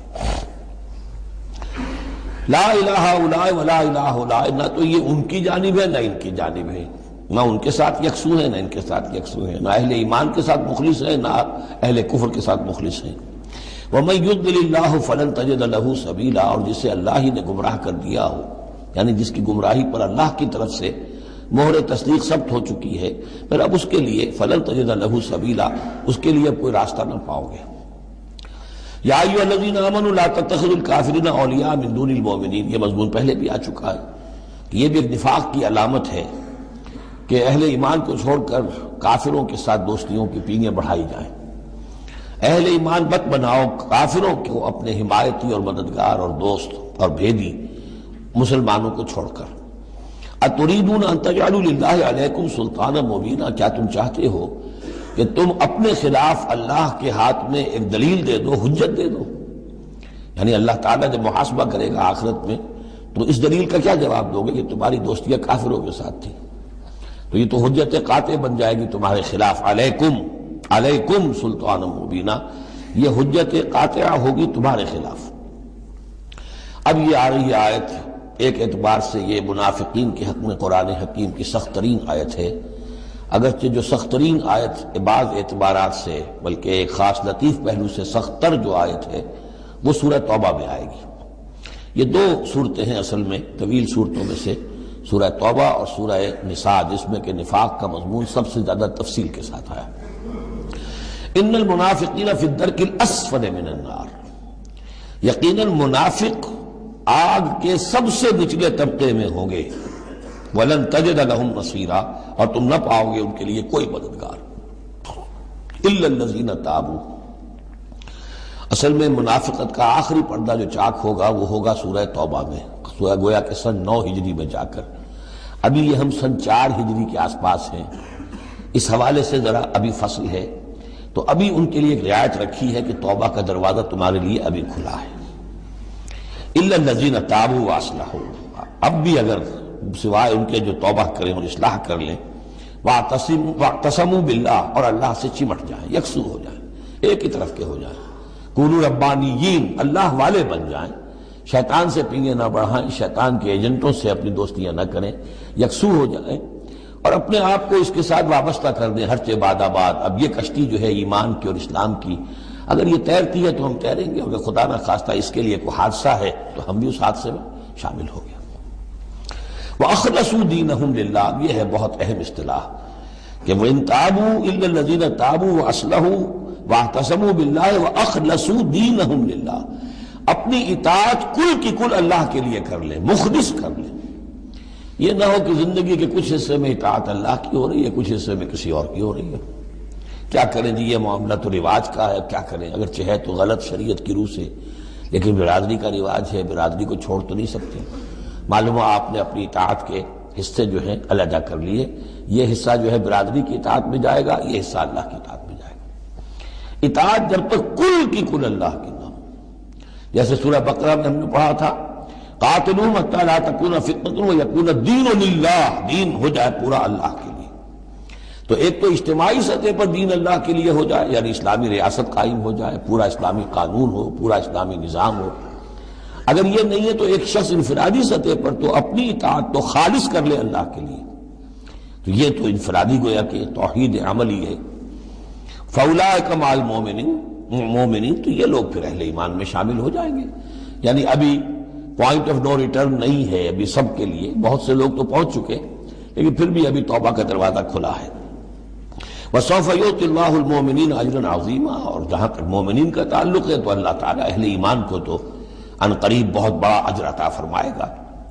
اب یہ اپیل کے انداز میں بھی آخری بات ہے، مَا يَفْعَلُ اللَّهُ بِعَذَابِكُمْ، سوچو اے منافقو، اللہ تمہیں عذاب دے کر کیا لے گا؟ اللہ کو سیڈسٹ ہستی نہیں ہے معاذ اللہ کہ اسے لوگوں کو دکھ پہنچا کر خوشی ہوتی ہو۔ ایسے پرورٹڈ انسان ہوتے ہیں، ان کی شخصیتیں مست ہو چکی ہوتی ہیں، جو دوسروں کو تکلیف میں دیکھتے ہیں تو خوش ہوتے ہیں، دوسروں کو تکلیف پہنچا کر، کوفت پہنچا کر انہیں کچھ راحت حاصل ہوتی ہے۔ تو اللہ معاذ اللہ ایسا نہیں ہے۔ ما یفعل اللہ بعذابکم، اللہ کیا لے گا تم سے، تمہیں عذاب دے کر، ان شکرتم وآمنتم، اگر تم شکر کی روش اختیار کرو، ایمان کی روش اختیار کرو۔ وکان اللہ شاکرا علیما، اللہ تو بہت ہی قدردانی فرمانے والا ہے، قدر افزائی فرماتا ہے۔ جو بندہ اس کے لیے کوئی کام کرے، محنت کرے، اللہ تعالیٰ اس کی قدر فرماتا ہے، اور جو بھی وہ کچھ کرتا ہے اس کے علم میں ہوتا ہے۔ کوئی شے ایسی نہیں ہے کہ جو ان اکاؤنٹڈ رہ جائے گی کہ میں نے یہ بھی کیا تھا اللہ کے لیے لیکن اس کا اجر مجھے نہیں ملا۔ اب جو یہ آخری حصہ ہے سورہ مبارکہ کا، اس میں بعض مضامین بہت ہی اہم ہیں بنیادی فلسفہ دین کے اعتبار سے۔ سب سے پہلی بات تو پھر آ رہی ہے وہی جو تمدنی اور معاشرتی معاملات ہوتے ہیں۔ معاشرے کے اندر کسی بری بات کا بلند آواز سے کہنا، کسی بری بات کا چرچا کرنا بالفعل کوئی اچھی بات نہیں ہے، لیکن اس میں ایک استثناء ہے۔ کسی مظلوم کا معاملہ یہ ہے کہ اس کے دل سے اگر جلے کٹے الفاظ میں نکل جائیں کسی کے لیے تو وہ اللہ کنڈول کرے گا، معاف کر دے گا۔ لا يحب اللہ الجہر بالسوء من القول، اللہ کو بالکل پسند نہیں ہے کہ کسی بات کو بلند آوازی سے کہا جائے، بری بات کو، الا من ظلم، سوائے اس کے جس پر ظلم ہوا ہے، جس کا دل دکھا ہے۔ ابھی حال ہی میں نے جمعے میں وہ شعر سنائے تھے کہ فارسی زبان کا ایک شعر ہے، بترسز آہ مظلومہ کہ ہنگامے دعا کردن، اجابت از در حق بہر استقبال می آید۔ مظلوموں کی آہوں سے ڈرو کہ جب ان کی زبان سے کوئی بد دعا نکل جاتی ہے تو اس دعا کی قبولیت جو ہے وہ خود استقبال کرنے کے لیے آتی ہے عرش سے، اللہ تعالیٰ کی طرف سے۔ تو اس کا ترجمہ بھی اردو میں شعر ہی میں موجود ہے، ڈرو مظلوم کی آہوں سے جب اٹھتی ہیں سینوں سے، قبولیت ہے کرتی خیر مقدم چرخ سے آ کر۔ تو مظلوم کا مسئلہ یہ ہے کہ اس کو اس کی بھی اجازت ہے۔ وَكَانَ اللَّهُ سَمِيعًا عَلِيمًا، اللہ سب کچھ سننے والا ہے اور سب کچھ جانتا ہے، اسے معلوم ہے جس کے دل سے یہ آواز نکلی ہے وہ کتنا دکھا ہوا ہے، اس کے احساسات کتنے مجروح ہوئے۔ ان تبدوا خیرا او تخفوہ او تعفوا عن سوء فإن اللہ کان عفوا قدیرا، جہاں تک تو خیر کا معاملہ ہے تم اسے بلند آواز سے کہو، ظاہر کرو یا چھپاؤ، برابر کی بات ہے۔ اللہ تعالیٰ کے لیے خیر تو خیر ہی ہر حال میں ہے، عیاں ہو یا خفیہ ہو۔ اور تعفو عن سوء، لیکن یہ ذرا اونچا مسئلہ ہے، اور اگر تم برائی کو سے معاف کر دیا کرو۔ اب یہ اپیل کے انداز میں ہے، مظلوم سے بھی کہا جا رہا ہے کہ اگرچہ تمہیں اٹھے یہ کہ تم ان پر گرفت نہیں ہوگی، لیکن تم ایک اس سے اعلیٰ تر اور بلند تر رتبہ ہے اسے کیوں نہیں حاصل کرتے؟ اور تعفو عن سوء، کہ تم کسی برائی سے درگزر کرو، معاف کر دو۔ فإن اللہ عفوا قدیرا، تو یقیناً اللہ تعالیٰ بھی معاف فرمانے والا ہے اور قدرت رکھنے والا ہے۔ انسان تو بسا اوقات معاف کرنے پر مجبور بھی ہو جاتا ہے، اس لیے کہ بدلہ دینے کی قدرت نہیں رکھتا۔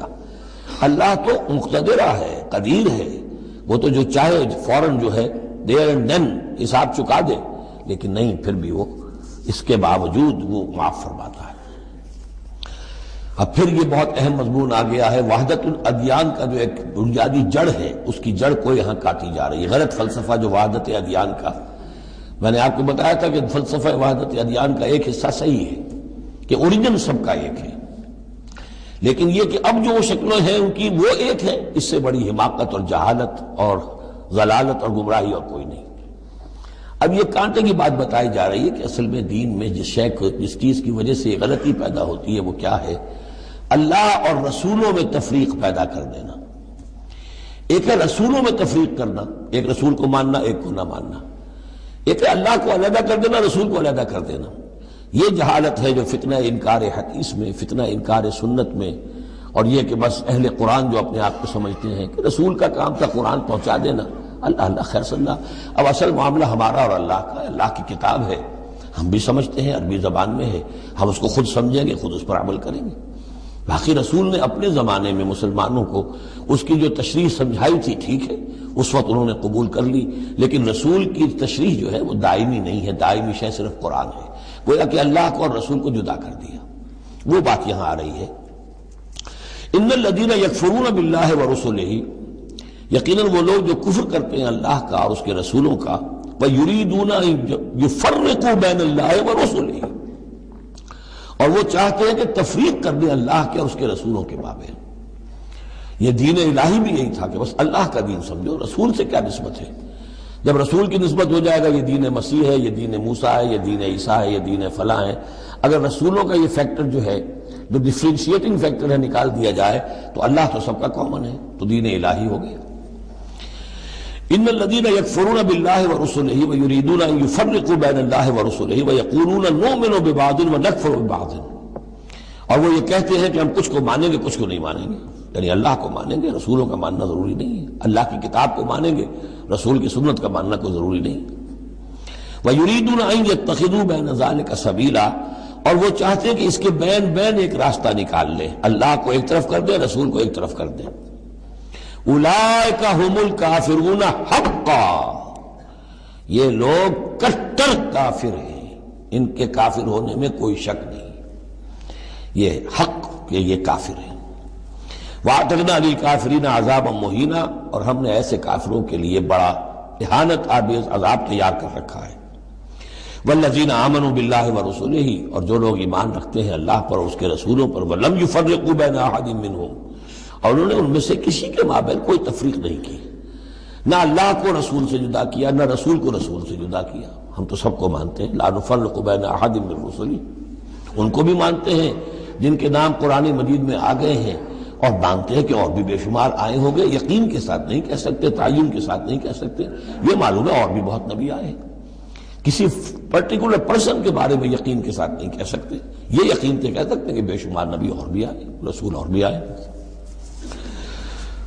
لم يفرقوا بین احد منهم اولئک سوف یؤتیہم اجورہم، یہ وہ لوگ ہیں کہ جنہیں اللہ تعالیٰ ان کے اجر عطا فرمائے گا، وکان اللہ غفورا رحیما، اور یقیناً اللہ تعالیٰ غفور الرحیم ہے۔ یسألک اہل الکتاب ان تنزل علیہم کتابا من السماء، یہ اہل کتاب، یہ یہودی ہے، محمد صلی اللہ علیہ وسلم آپ سے مطالبہ کر رہے ہیں کہ ان پر ایک کتاب آسمان سے اتاری جائے، یعنی جیسے تورات اتری تھی۔ آپ تو کہتے ہیں مجھ پر وحی آتی ہے، کہاں لکھی ہوئی ہے وہ وحی، کون لایا ہے ہمیں تو پتہ نہیں، موسیٰ کو تو وہ لکھی ہوئی ملی تھی اور وہ پتھر کی تختیوں میں لے کر آئے تھے۔ یسألک اہل الکتاب ان تنزل علیہم کتابا من السماء فقد سألوا موسیٰ اکبر من ذلک، تو اے نبی آپ فکر نہ کریں، ان کی پرواہ نہ کریں، انہوں نے، ان کے آباء و اجداد نے موسیٰ سے اس سے بھی بڑھ کر مطالبے کیے تھے۔ فقالوا ارنا اللہ جہرۃ، یاد کرو کہ وہ اللہ سے، انہوں نے تو یہ مطالبہ بھی کیا تھا کہ ہمیں دکھاؤ اللہ کو عیاناً، ہم خود دیکھنا چاہتے ہیں۔ فاخذتهم الصاعقۃ بظلمهم، تو ان کی اس گناہ کی پاداش میں انہیں ایک کڑک نے آپ پکڑا تھا۔ ثم اتخذوا العجل من بعد ما جاءتهم البينات، پھر یہ کہ ان لوگوں کی ناہنجاری کا یہ بھی اندازہ کرو کہ جبکہ واضح نشانیاں ان کے پاس آ چکی تھی، 9 معجزے حضرت موسیٰ کے وہ دیکھ چکے تھے، پھر بھی انہوں نے بچڑے کی برسی شروع کر دی۔ فعفونا عن ذلك، ہم نے ان تمام چیزوں سے درگزر کیا۔ وآتینا موسیٰ سلطان مبین، اور ہم نے موسیٰ کو غلبہ عطا کیا، واضح غلبہ، فرعون اور اس کے علاوہ لشکر کو ان کی نگاہوں کے سامنے غرق کر دیا۔ ورفعنا فوقهم الطور بميثاقهم، اور ہم نے ان کے سروں پر معلق کر دیا تھا طور کو، پہاڑ کو، جبکہ ان سے عہد لیا جا رہا تھا۔ وقلنا لهم ادخلوا الباب سجدا، اور ہم نے کہا تھا کہ جب یہ شہر فتح ہو جائے تمہارے ہاتھوں، یریکو، تو اس میں داخل ہونا تو سروں کو جھکا کر۔ وقلنا لهم لا تعدوا في السبت، اور ہم نے ان سے یہ بھی کہا تھا کہ سبت کا، ہفتے کا جو قانون ہے اس میں حد سے تجاوز نہ کرو۔ واخذنا منهم ميثاقا غليظا، اور ہم نے ان تمام باتوں کے ان سے بڑے گاڑھے قول و قرار لیے تھے، بہت گاڑھے معاہدے کیے تھے۔ فبما نقضهم ميثاقهم، اب یہاں ان کے کچھ جرائم کی فہرست آ رہی ہے، اور یہاں یوں سمجھیے کہ مبتدا ہی کی تکرار ہو رہی ہے، اس میں جو خبر ہے وہ گویا کہ وہ محذوف ہے۔ یوں پہلے اگر سمجھ لیں گے تو بات یوں بنے گی، فبما نقضهم ميثاقهم لعناهم، تو انہوں نے جو ہمارے میثاق کو توڑا اور توڑتے رہے، جو بھی وعدے کیے تھے، ہم نے ان پر لعنت کر دی بس۔ لیکن یہ لعناہم اتنی واضح بات تھی کہ اس کو کہنے کی ضرورت نہیں آئی، بلکہ اور ان کے جرائم کی فہرست بیان ہو رہی ہے۔ فبما نقضهم ميثاقهم وکفرهم بآیات اللہ، اللہ کی آیات کے انکار کے سبب سے، وقتلهم الانبیاء بغیر حق، اور ان کا انبیاء کا قتل کر دینا بغیر حق، وقولهم قلوبنا غلف، اور ان کے اس کہنے کی پاداش میں کہ ہمارے دل تو غلافوں میں بند ہیں، بل طبع اللہ علیہا بکفرہم، بلکہ حقیقت یہ ہے کہ اللہ نے ان کے اوپر مہر کر دی ہے ان کے کفر کے باعث۔ فلا یؤمنون الا قلیلا، ہاں واقعتاً اب وہ ایمان نہیں لائیں گے مگر بہت ہی شاذ۔ وبکفرہم وقولہم علی مریم بہتانا عظیما، اور بسبب ان کے اس کفر کے جو انہوں نے کیا اور جو انہوں نے مریم پر ایک بہتان عظیم لگایا، حضرت مریم سلام علیہا پر بہتان یہ لگایا کہ یہ زنا کیا ہے اور یہ یوسف نجار کا بیٹا ہے یہ مسیح، اگرچہ ان کے روایات کے مطابق یہ ہے کہ ان کی نسبت تھی، یوسف نجار بڑھئی تھے ایک، ان کے ساتھ حضرت مریم کی نسبت ہو چکی تھی، لیکن وداعی نہیں ہوئی تھی، لیکن وداعی سے پہلے ہی ان کے مابین تعلق ہوا اور یہ بیٹا ہو گیا، تو یہ تو پھر ولد الزنا ہوا۔ یہ تھی اتنی بڑی بات تھی جو وہ کہتے ہیں، اور اس کو باقاعدہ پکچرز بنا کے امریکہ میں چلاتے ہیں۔ سن آف مین، تم جسے سن آف گاڈ کہتے ہیں وہ سن آف مین ہے۔ اب سن آف مین جو ہے اس کو سمجھ لیجئے کہ اس کا مطلب کیا ہوا پھر، کہ آؤٹ آف ویڈ لاک کی تو آخر ہوا نا، اس کا جو پیدا ہوا اگر حضرت مسیح تو وہ صحیح جائز ولادت سے تو نہ ہوا، اگر انسان کا بیٹا ہے۔ بہرحال اتنے بڑے بڑے بہتان لگائے۔ وبکفرہم وقولہم علی مریم بہتانا عظیما وقولہم انا قتلنا المسیح عیسی ابن مریم رسول اللہ، اور بسبب ان کے یہ کہنے کہ ہم نے قتل کیا مسیح کو، عیسی ابن مریم کو، رسول اللہ، اللہ کے رسول کو۔ یہ رسول اللہ ان کا لفظ نہیں ہے، یہ اللہ کی طرف سے سائن آف ایکسکلیمیشن کے ساتھ۔ اچھا، ان کا دعویٰ یہ ہے کہ انہوں نے اللہ کے رسول کو قتل کیا، جبکہ رسول تو قتل ہو ہی نہیں سکتا۔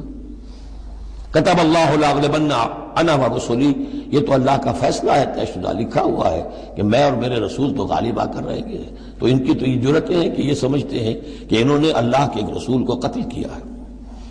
وما قتلوہ وما صلبوہ، ہرگز انہوں نے قتل نہیں کیا، نہ اسے سولی دی، ولیکن شبہ لہم، بلکہ اس کی شبیہ بنا دی گئی ان کے لیے، صورت بنا دی گئی، مشابہت کر دی گئی اس کے ساتھ ان کے لیے، کہ انہوں نے جس کو سمجھا ہے کہ وہ مسیح ہے، وہ مسیح نہیں تھا، وہ مسیح کی جگہ کوئی اور تھا، جو انجیل برنباس سے معلوم ہوتا ہے کہ جوڈاس اسکیریوٹ جو کہ حواریین میں سے ایک تھا، ویسے اس کی نیت اور تھی، بدنیتی نہیں تھی، وہ ایک لمبی بات ہو جائے گی، اس کا وقت دورہ قرآن میں نہیں ہے، نیت اس کی کچھ اور تھی، لیکن اس نے گرفتار کرایا تھا، اور اس گرفتاری کے پاداش میں پھر اللہ تعالیٰ نے اس کی شکل جو حضرت مسیح کی بنا دی، اور حضرت مسیح کی جگہ وہ پکڑا گیا اور سولی چڑھا۔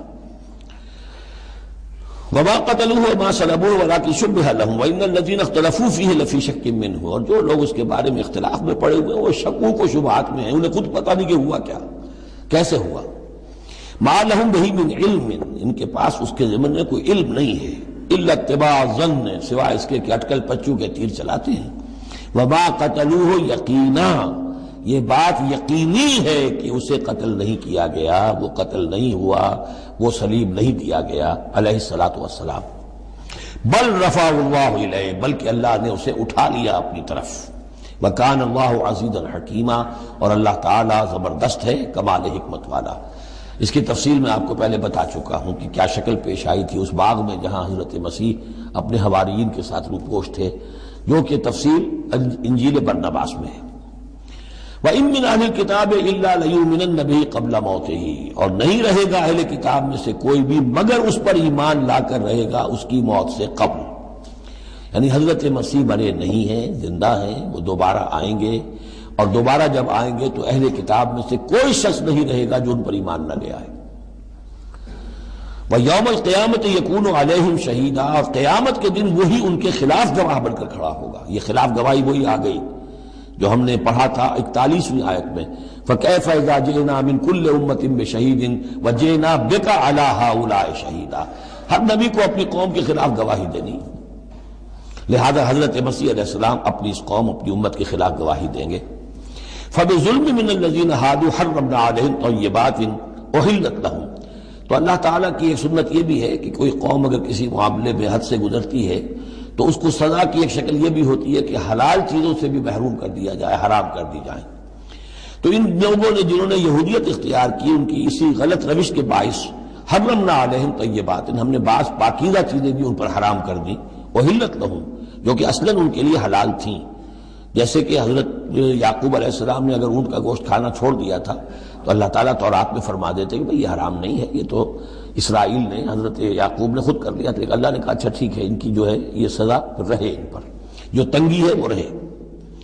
وَبِصَدِّهِمْ عَنْ سَبِيلِ اللَّهِ كَثِيرًا، اور بسبب ان کے اللہ کے راستے سے رکنے اور روکنے کے، اللہ کے راستے سے رکتے بھی ہیں، روکتے بھی ہیں، تو اس کی وجہ سے اللہ تعالیٰ نے ان کو سزا کے طور پر بعض حلال چیزوں سے بھی محروم رکھا۔ وَأَخْذِهِمُ الرِّبَا، اور پھر ان کے جرائم کی فہرست میں یہ بھی ہے کہ ان کا سود کھانا، وَقَدْ نُهُوا عَنْهُ، اور یہ کہ ان سے روک دیے گئے تھے۔ سود ان کی شریعت میں حرام ہے، آج بھی حرام ہے، لیکن وہ یہ سمجھتے ہیں کہ سود کا لین دین یہودیوں کا آپس میں حرام ہے، کوئی یہودی دوسرے یہودی سے سودی لین دین نہیں کرے گا، لیکن جینٹائلز کے لیے تو ان کا عام قاعدہ یہ ہے، گوئمز اینڈ جینٹائلز، ان کے لیے کوئی ہم پر لیس علینا فی الامیین سبیل، ہم پر کوئی گرفت ہے ہی نہیں، کوئی ذمہ داری ہے ہی نہیں، ہم جیسے چاہیں کریں، لوٹیں کھسوٹیں، جس طرح چاہیں دھوکہ دیں، اور تو ظاہر بات ہے سود میں تو پھر کوئی قباحت رہی نہیں۔ وَأَخْذِهِمُ الرِّبَا وَقَدْ نُهُوا عَنْهُ وَأَكْلِهِمْ أَمْوَالَ النَّاسِ بِالْبَاطِلِ، اور بسبب ان کے لوگوں کے مال ناحق ہڑپ کرنے کے، وَأَعْتَدْنَا لِلْكَافِرِينَ مِنْهُمْ عَذَابًا أَلِيمًا، اور ان میں سے جو کافر ہیں جنہوں نے اب کفر کی بھی روش اختیار کر لی ہے، ان کے لیے ہم نے بہت دردناک عذاب تیار کر رکھا ہے۔ لیکن الراسخون فی العلم منہم والمؤمنون، لیکن جو لوگ ان میں سے پختہ علم والے ہیں جیسے عبداللہ ابن سلام رضی اللہ تعالی عنہ، اور اہل ایمان جو ہے جو محمد پر ایمان لائے ہیں صلی اللہ علیہ وسلم، یؤمنون بما انزل الیک وما انزل من قبلک، وہ تو ایمان رکھتے ہیں اس پر بھی جو اے نبی آپ کی طرف نازل کیا گیا، اور اس پر بھی کہ جو آپ سے پہلے نازل کیا گیا، والمقیمین الصلاۃ، اور وہ تو نماز کے قائم کرنے والے ہیں، والموتون الزکاۃ، اور زکوٰۃ کی ادا کرنے والے ہیں، والمؤمنون باللہ والیوم الآخر، اور ایمان رکھنے والے ہیں اللہ پر بھی اور یوم آخر پر بھی، اولئک سنؤتیہم اجرا عظیما، یہ وہ لوگ ہیں کہ جنہیں ہم اجر عظیم عطا فرمائیں گے۔ یہاں بھی آپ دیکھ رہے ہیں کہ ابھی تھوڑی سی گنجائش رکھی جا رہی ہے کہ اہل کتاب میں سے بھی اگر کوئی ایلیمنٹ ہے، کوئی کہیں کونے کھجرے میں پڑا ہوا جس کے اندر فطرت جو ہے ابھی کچھ موجود ہے، سلامتی کسی درجے میں ہے، تو جس طریقے سے بھی ہو، یعنی بچا کھچا بھی اگر اس کان میں کوئی ہیرے کا ٹکڑا پڑا ہوا تو وہ بھی نکل آئے، بجائے اس کے کہ ابھی آخری دروازہ بند کر دیا جائے، تو نہ آخری دروازہ ابھی بند کیا منافقین پر اور نہ ان پر کیا۔ لیکن راسخون فی العلم منہم، اب ان میں سے اشارہ کر دیا گیا کہ ان میں سے بھی کچھ ہو سکتے ہیں، باقی اہل ایمان کی روش تو یہ ہے ہی، والمؤمنون یؤمنون بما انزل الیک وما انزل من قبلک والمقیمین الصلاۃ والموتون الزکاۃ والمؤمنون باللہ والیوم الآخر اولئک سنؤتیہم اجرا عظیما۔ اب جو مقام آ رہا ہے یہ 23ویں رکوع کے شروع میں، یہ ان چند مقامات میں سے قرآن کے جس میں کہ انبیاء اور رسولوں کے ناموں کا گلدستہ آیا ہے۔ مثلا یہاں آپ دیکھیں گے پے بپے بہت سے انبیاء اور رسول کا نام لیے گئے، پھر ان میں سے بعض کی جو اضافی اور شانیں ہیں ان کا بیان کیا گیا، اور پھر بڑی اہم آیت فلسفہ قرآن کے اعتبار سے آگے آئے گی کہ نبوت کا بنیادی مقصد کیا ہے، نبوت کا بنیادی مقصد، فلسفہ نبوت، اساسی فلسفہ نبوت۔ انا اوحینا الیک کما اوحینا الی نوح، اے نبی ہم نے آپ کی جانب بھی وحی کی ہے جیسے کہ ہم نے نوح کی طرف وحی کی تھی، والنبیین من بعدہ، اور ان کے بعد بہت سے انبیاء پر کی تھی، حضرت شیس علیہ السلام وہ بھی حضرت نوح علیہ السلام، بلکہ یہ تو حضرت نوح سے بھی پہلے کے لوگ ہیں شیس جو ہیں۔ اوحینا الی نوح والنبیین من بعدہ واوحینا الی ابراہیم واسماعیل واسحاق ویعقوب والاسباط، اور ہم نے وحی کی ابراہیم کی طرف، اسماعیل کی طرف، اسحاق کی طرف، یعقوب کی طرف اور ان کی اولاد کی طرف، وعیسیٰ وایوب ویونس وہارون وسلیمان، اور عیسیٰ کی جانب اور ایوب کی جانب اور یونس کی جانب اور ہارون کی جانب اور سلیمان کی جانب، وآتینا داؤد زبورا، اور داؤد کو تو ہم نے زبور جیسی کتاب عطا فرمائی، ورسلا قد قصصناہم علیک من قبل، ایسے بھی بہت سے رسولوں کو ہم نے بھیجا، یا وہی ہم نے ان کی جانب کی بھیجے ایسے رسول کہ جن کا ہم اس سے پہلے آپ کے سامنے تذکرہ کر چکے ہیں، ورسلا لم نقصصہم علیک، اور ایسے بھی بہت سے رسول ہیں کہ جن کے حالات ہم نے آپ کے سامنے بیان نہیں کیے۔ پوری دنیا کی تاریخ بیان کرنا تو قرآن مجید کا مقصد نہیں ہے، یہ تو کتاب ہدایت ہے، تاریخ کی کتاب نہیں ہے۔ وَكَلَّمَ اللَّهُ مُوسَىٰ تَكْلِيمًا، اور خاص اب شان جو حضرت موسیٰ علیہ السلام کی امتیازی شان ہے، اور موسیٰ سے تو کلام کیا اللہ نے جیسے کہ کلام کیا جاتا ہے، بس صرف یہ ہے کہ من ورائے حجاب تھا، پردے کے پیچھے سے تھا دو بدو کلام۔ اب وہ آیت آ رہی ہے کہ یہ رسول کس لیے بھیجے گئے؟ رسلا مبشرین و منذرین، یہ رسول بھیجے گئے بشارت دینے والے بنا کر اور خبردار کرنے والے بنا کر، لئلا یکون للناس علی اللہ حجۃ بعد الرسل، تاکہ نہ رہ جائے لوگوں کے حق میں، للناس نام نوٹ کیجئے، علی اللہ اللہ کے مقابلے میں کوئی حجت کوئی دلیل رسولوں کے آنے کے بعد، وکان اللہ عزیزا حکیما، اور اللہ تعالیٰ زبردست ہے لیکن ساتھ ہی حکمت والا ہے۔ اب اس کو سمجھیے کہ جب ہم یہ کہتے ہیں کہ قیامت کے دن اللہ تعالیٰ حساب لے گا اور امتحان ہوگا، امتحان سے پھر نتائج نکلیں گے ہمارے کہ کون پاس ہوا کون فیل ہوا، لیکن امتحان لیا جاتا ہے کچھ پڑھا کر، کیا پڑھایا ہمیں، جانچا جاتا ہے کسی کو کچھ دے کر، کسی بچے کو آپ دیجئے 10 روپے، پھر آپ دیکھیے اس کا میلان تباہ کیا ہے، ٹافی کی دکان کی طرف بھاگتا ہے یا کوئی کسی کتابوں کی دکان کی طرف بھاگتا ہے، پتہ چل جائے گا اس کا رجحان کیا ہے۔ کچھ دے کر آزماتے ہیں نا، کچھ پڑھا کر امتحان لیتے ہیں، تو ہمیں کیا پڑھایا ہے، کیا دیا ہے، اس میں ہے جو قرآن مجید کا بنیادی فلسفہ ہے کہ اللہ تعالیٰ نے انسان کو سمع، بصر، عقل، 3 بڑی چیزیں دی، پھر اللہ تعالیٰ نے انسان کے اندر روح ودیت کی اور نفس انسانی میں خیر اور شر کا علم ودیت کر دیا ہے۔ اب آئندہ کوئی وحی نہ آئے تب بھی ہر انسان جو ہے ان باتوں کی بنا پر اکاؤنٹیبل ہے۔ ہم نے تمہارے اندر تمیز رکھ دی تھی، یہ نیکی ہے یہ بدی ہے، تم بدی کی طرف کیوں گئے؟ تو گویا کہ کوئی نبی نہ آتا، کوئی کتاب نہ آتی، کوئی رسول نہ آتا، تب بھی اللہ تعالیٰ کی طرف سے محاسبہ ناحق نہیں تھا، اس لیے کہ وہ بنیادی چیزیں اللہ تعالیٰ دے چکا ہے۔ البتہ اتمام حجت کرتا ہے اللہ۔ اب یہ نوٹ کیجئے، حجت کیا ہے؟ حجت تو عقل ہے جو اللہ کو نے ہمیں دے رکھی ہے۔ ان السمع والبصر والفؤاد کل اولئک کان عنہ مسئولا، اس کی بنیاد پر مسئولیت ہے۔ اور یہ کہ نفس ونفس وما سواہا فالہمہا فجورہا وتقواہا، اس کے اندر نیکی اور بدی کی تمیز ودیت کر دی ہے، پھر تمہیں روح پھونکی ہے۔ ان سب چیزوں کی بنا پر تم اکاؤنٹیبل ہو، کوئی نبی آتا یا نہ آتا، یہ حجت اللہ کی تم پر قائم ہے۔ لیکن پھر بھی اللہ اتمام حجت کرنے کے لیے یہ اضافی شے ہے کہ اللہ نے تم ہی میں سے کچھ لوگوں کو چنا جو بڑے ہی اعلیٰ کردار کے لوگ تھے، تم جانتے تھے کہ یہ ہمارے ہاں کے بہترین لوگ ہیں، ان کے دامن کردار پر کوئی داغ دھبا نہیں ہے، ان کی سیرت و اخلاق تمہارے سامنے تھی کھلی کتاب کے مانند، ان کے پاس ہم نے اپنی وحی بھیجی، اور پھر تمہیں یہ کرو یہ نہ کرو یہ بھی بتا دیا۔ ایگزامینیشن میڈ ایزی بھی ہو گیا تمہارے لیے، اس امتحان کو ہم نے اتنا آسان کر دیا تاکہ اب کسی کے پاس کوئی عذر باقی نہ رہ جائے، کوئی جو ہے یہ پلیڈ نہ کر سکے کہ میں تو اگنورنس کے پلیڈ کرے کہ میں تو اگنورنٹ تھا، مجھے معلوم نہیں تھا۔ جب رسول آ گئے تو اب کوئی عذر باقی نہیں رہا۔ رسول سے پہلے پھر بھی کچھ کہہ سکتا ہے پروردگار میں ایسے ماحول میں پیدا ہو گیا تھا، وہاں سب کے سب اسی رنگ میں رنگے ہوئے تھے، پروردگار میں اپنے 2 وقت کی روٹی کے دھندے میں ایسا لگا رہا کہ مجھے کبھی ہوش ہی نہیں آئی کہ میں سوچتا۔ لیکن جب رسول آ جاتے ہیں اور رسولوں کے آنے کے بعد حق مبرہن ہو جاتا ہے اور حق و باطل کے درمیان امتیاز بالکل واضح طور پر قائم ہو جاتا ہے، پھر کوئی عذر باقی نہیں رہتا، کوئی حجت پیش کرنے کے لیے لوگوں کے جانب سے اللہ کے سامنے اللہ کے محاسبے کے مقابلے میں باقی نہیں رہتی۔ تو یہ اتمام حجت ہے، اللہ کی طرف سے حجت کا اتمام۔ رسولم مبشرین، اور کر کیا سکتے ہیں رسول؟ نہ کسی کو زبردستی ہدایت پر لا سکتے ہیں، ظاہر بات ہے کسی کو گمراہ کرنا تو پیش نظر ہے ہی نہیں، لیکن کسی کو زبردستی ہدایت پہ نہیں لا سکتے۔ ہاں جن کے اپنے اندر کی یہ چیزیں جاگ جائیں گی، متوجہ ہو جائیں گے، اپنے باطن کی حقیقتوں کی طرف دیکھیں گے اور پھر یہ کہ نبی کی بات سنیں گے، اس سے فائدہ اٹھائیں گے، سیدھے راستے پر چلیں گے، ان کے لیے مبشر ہوں گے، بشارت، فراح و ریحان و جنت نعیم۔ اور جو لوگ یہ ہے کہ اس کے بعد بھی اپنی غلط ہی راستوں پر چلتے رہیں گے، تعصب میں، ہٹ دھرمی میں، ضد میں، مفادات میں، چودراہٹوں کی وجہ سے، ان کو خبردار کریں گے کہ اب تمہارے لیے بدترین انجام جو ہے جہنم تیار ہے۔ تو رسولوں کا بنیادی فنکشن یہی ہے، تبشیر اور انذار، مبشرین و منذرین۔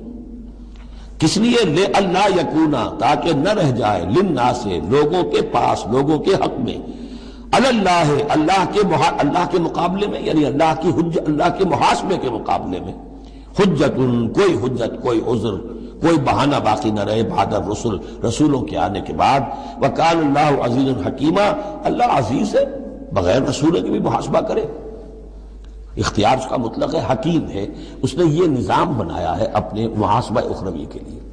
اب اس میں البتہ ایک بات اور نوٹ کر دیجئے، یہ بڑی تفصیل سے میں نے یہ چیزیں لکھی ہوئی ہیں اپنی ایک کتاب میں، نبی اکرم صلی اللہ علیہ وسلم کا مقصد بعثت، کہ ایک بنیادی مقصد ہے رسالت کا، وہ تو یہ ہے، اور ایک تکمیلی مقصد ہے رسالت کا جو محمد الرسول اللہ پر جا کر کامل ہوا ہے صلی اللہ علیہ وسلم، وہ ہے لِيُظْهِرَهُ عَلَى الدِّينِ كُلِّهِ۔ انہوں نے بھی کام شروع کیا یہیں سے، یا ایھا النبی انا ارسلناک شاہدا ومبشرا ونذیرا وداعیا الی اللہ باذنہ وسراجا منیرا۔ بنیادی حیثیت تو وہی آپ کی بھی وہی ہے، لیکن اس کے اوپر تکمیلی حیثیت کیا ہے؟ هو الذی ارسل رسولہ بالہدی ودین الحق لیظہرہ علی الدین کلہ۔ یہ آپ کی امتیازی شان ہے۔ لیکن اللہ یشہد بما انزل الیک انزلہ بعلمہ، اللہ تعالیٰ اس پر گواہ ہے کہ جو کچھ اس نے نازل کیا ہے نبی آپ کی طرف، وہ اس نے علم کیا ہے، اس نے نازل کیا اپنے علم سے۔ والملائکۃ، اور فرشتے اس پر گواہ ہیں، یشہدون۔ وکفیٰ باللہ شہیدا، اور ویسے تو اللہ تنہا بھی گواہ کے لیے، گواہ ہونے کے اعتبار سے کافی ہے۔ ان الذین کفروا وصدوا عن سبیل اللہ قد ضلوا ضلالا بعیدا۔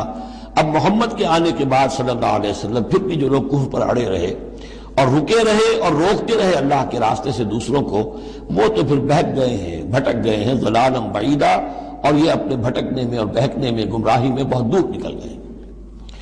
ان الذین کفروا وظلموا لم یکن اللہ لیغفر لهم۔ اب یہ لوگ جنہوں نے کفر کیا ہے، جو اڑ گئے ہیں کفر پر اور جو اس شرک پر اور ناحق جو راستہ ہے اس کے اوپر جم گئے ہیں، لم یکن اللہ لیغفر لهم، اب اللہ کا یہ طریقہ نہیں ہوگا کہ انہیں معاف کر دے، اللہ انہیں اب ہرگز بخشنے والا نہیں ہے۔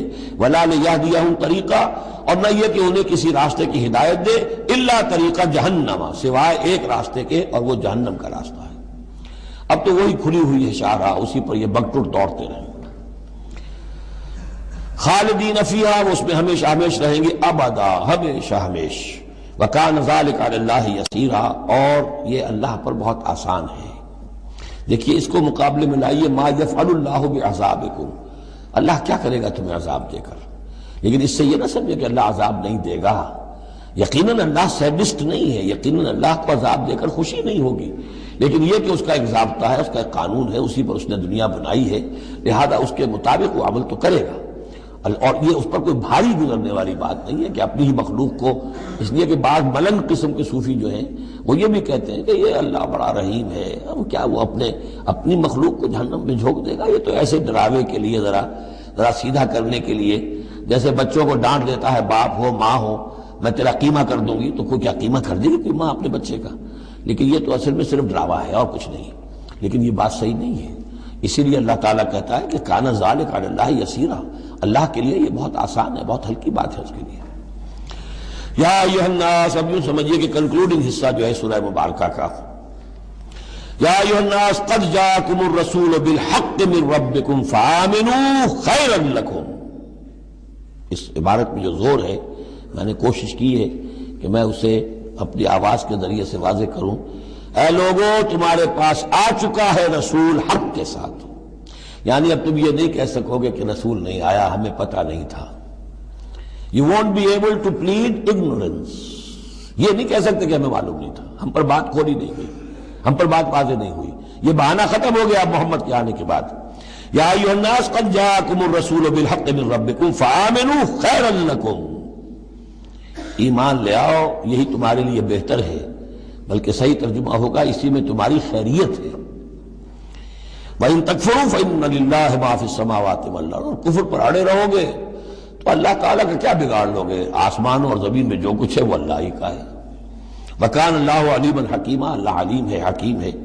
یا اہل الکتاب لا تغلوا فی دینکم، اے کتاب والو اپنے دین میں غلو نہ کرو۔ ولا تقولوا علی اللہ الا الحق، اور اللہ کی طرف کوئی شے منسوب نہ کرو سوائے اس کے جو درست ہو اور حق ہو۔ جھوٹ بولنا ہے تو بازی بارش بابا ہم بازی، جھوٹ بولنا خود بولو۔ خدا پر جھوٹ جڑنا، اللہ نے یہ کہا، یہ تو گویا کہ یوں سمجھیے کہ بازی بارش بابا ہم بازی والی بات ہو گئی۔ لا تقولوا علی اللہ الا الحق انما المسیح عیسی ابن مریم رسول اللہ، دیکھو مسیح عیسیٰ ابن مریم اللہ کے رسول تھے، یہ حیثیت ان کی ہے، الوہیت میں کوئی حصہ نہیں ہے، وہ خدا کے بیٹے نہیں ہیں، رسول اللہ ہے۔ وَكَلِمَتُهُ أَلْقَاهَا إِلَىٰ مَرْيَمَ، اور اس کا ایک کلمہ ہے کہ جو اس نے ڈالا مریم پر، یعنی مریم کی رحم میں جو حمل ہوا ہے حضرت عیسیٰ کا، وہ اللہ کے کلمہ کن کی طرف فعل ہوا ہے۔ ایک جو فزیکل جو بھی حصے ہیں کسی عمل کے، اب کسی بھی انسان کی ولادت میں ایک حصہ باپ کا ہے، ایک حصہ ماں کا ہے، لیکن حضرت مسیح علیہ السلام کی ولادت میں ماں والا حصہ تو پورا موجود ہے، حمل ہوا ہے، 9 مہینے آپ اپنے رحم میں رہے حضرت مریم سلام علیہا کے، لیکن یہ کہ باپ والا حصہ نہیں ہے۔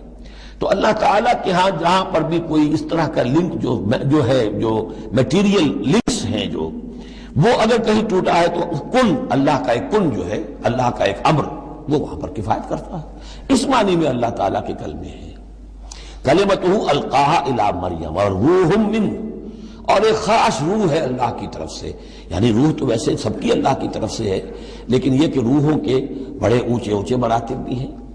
ایک روح محمدی ہے جس کو ہم عام طور پر ہمارے علماء نور محمدی کہتے ہیں۔ وہ نور محمدی کیا ہے؟ روح محمدی، اس لیے کہ روح جو ہے نورانی شے ہے۔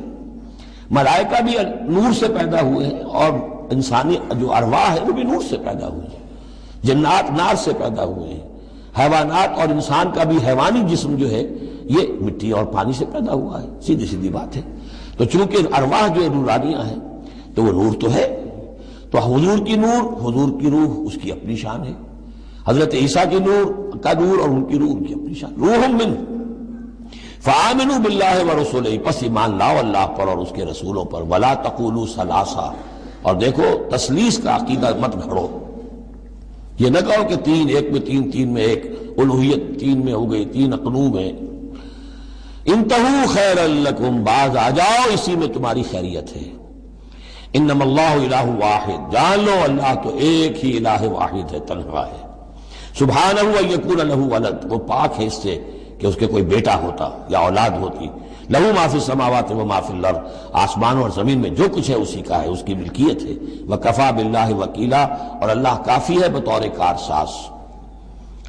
لن یستنکف المسیح ان یکون عبدا للہ، مسیح کو تو اس میں ہرگز کوئی عار نہیں ہے کہ اس کو کہا جائے کہ وہ اللہ کا بندہ ہے، اس کو تو اللہ کے بندہ ہونے میں اسے اپنی شان محسوس ہوگی۔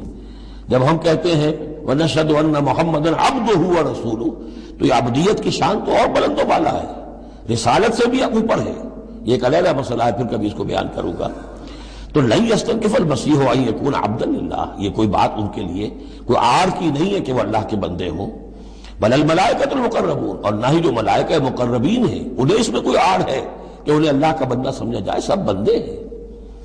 ومن یستنکف عن عبادتہ ویستکبر، اور جو کوئی بھی آڑ سمجھے گا اللہ کی بندگی میں اور استکبار کرے گا، تکبر کرے گا، فسیحشرہم الیہ جمیعا، تو پھر اللہ تعالیٰ ان سب کو اپنے پاس لے آئے گا، جمع کرے گا. فاما الذین آمنوا وعملوا الصالحات، تو جو لوگ ایمان لائے ہوئے ہوں گے اور جنہوں نے نیک عمل کیے ہوں گے، فیوفیہم اجورہم، تو انہیں ان کے پورے پورے اجر دے گا، پورے پورے. ویزیدہم من فضلہ، اور خاص اپنے فضل سے انہیں مزید دے گا، بونس بھی دے گا. آپ کو آخری جو ٹپ کر دیتے ہیں کسی کو، کسی نے کام کیا اچھا کیا ہے تو اسے انعام دیتے ہیں، اپنے فضل سے اور نوازے گا. وَأَمَّا الَّذِينَ اسْتَنكَفُوا وَاسْتَكْبَرُوا، اور جنہوں نے عبدیت کے اندر کوئی آڑ محسوس کی تھی اور تکبر کیا تھا، فَيُعَذِّبُهُمْ عَذَابًا أَلِيمًا، ان کو وہ عذاب دے گا بہت زبردست اور بہت دردناک. وَلَا يَجِدُونَ لَهُم مِّن دُونِ اللَّهِ وَلِيًّا وَلَا نَصِيرًا، اور وہ نہیں پائیں گے اپنے لیے اللہ کے سوا یا اللہ کے مقابلے میں نہ کوئی حمایتی نہ مددگار. یا ایھا الناس قد جاءکم برہان من ربکم، اے لوگو دیکھو آ چکی ہے تمہارے پاس برہان تمہارے رب کی طرف سے. اب یہ قرآن مجید کی طرف اشارہ ہو رہا ہے، اور برہان بھی قرآن جمع محمد مل کر برہان ہوں گے صلی اللہ علیہ وسلم. جیسے میں بیان کر چکا ہوں شروع میں تعارف قرآن میں کہ کتاب جمع رسول مل کر بینہ، حتیٰ تأتیہم البینہ، اور بینہ کیا ہے؟ رسول من اللہ یتلو صحفا مطہرۃ فیہا کتب قیمہ. وانزلنا الیکم نورا، اور ہم نے تمہاری طرف نور نازل کر دیا ہے. یہاں چونکہ لفظ کے ساتھ انزال آیا ہے، اس سے مراد لازماً قرآن مجید ہے. انزلنا الیکم نورا مبینا، انزلنا ہم نے نازل کر دیا ہے تمہاری طرف ایک روشن نور. فاما الذین آمنوا باللہ واعتصموا بہ، تو اب جو لوگ اللہ پر ایمان لائیں گے اور اس کے ساتھ چمٹ جائیں گے، یکسو ہو جائیں گے، خالص اللہ والے بن جائیں گے، مذبذب نہیں رہیں گے کہ ادھر اور ادھر، کبھی ادھر کبھی ادھر، نہ ادھر نہ ادھر، یہ نہیں ہوگی بات، بلکہ یہ کہ وہ پورے طرح یکسو ہو کر اللہ کے دامن سے وابستہ ہو جائیں گے. فَسَيُدْخِلُهُمْ فِي رَحْمَةٍ مِّنْهُ وَفَضْلٍ، انہیں وہ داخل کرے گا اپنی رحمت اور فضل میں.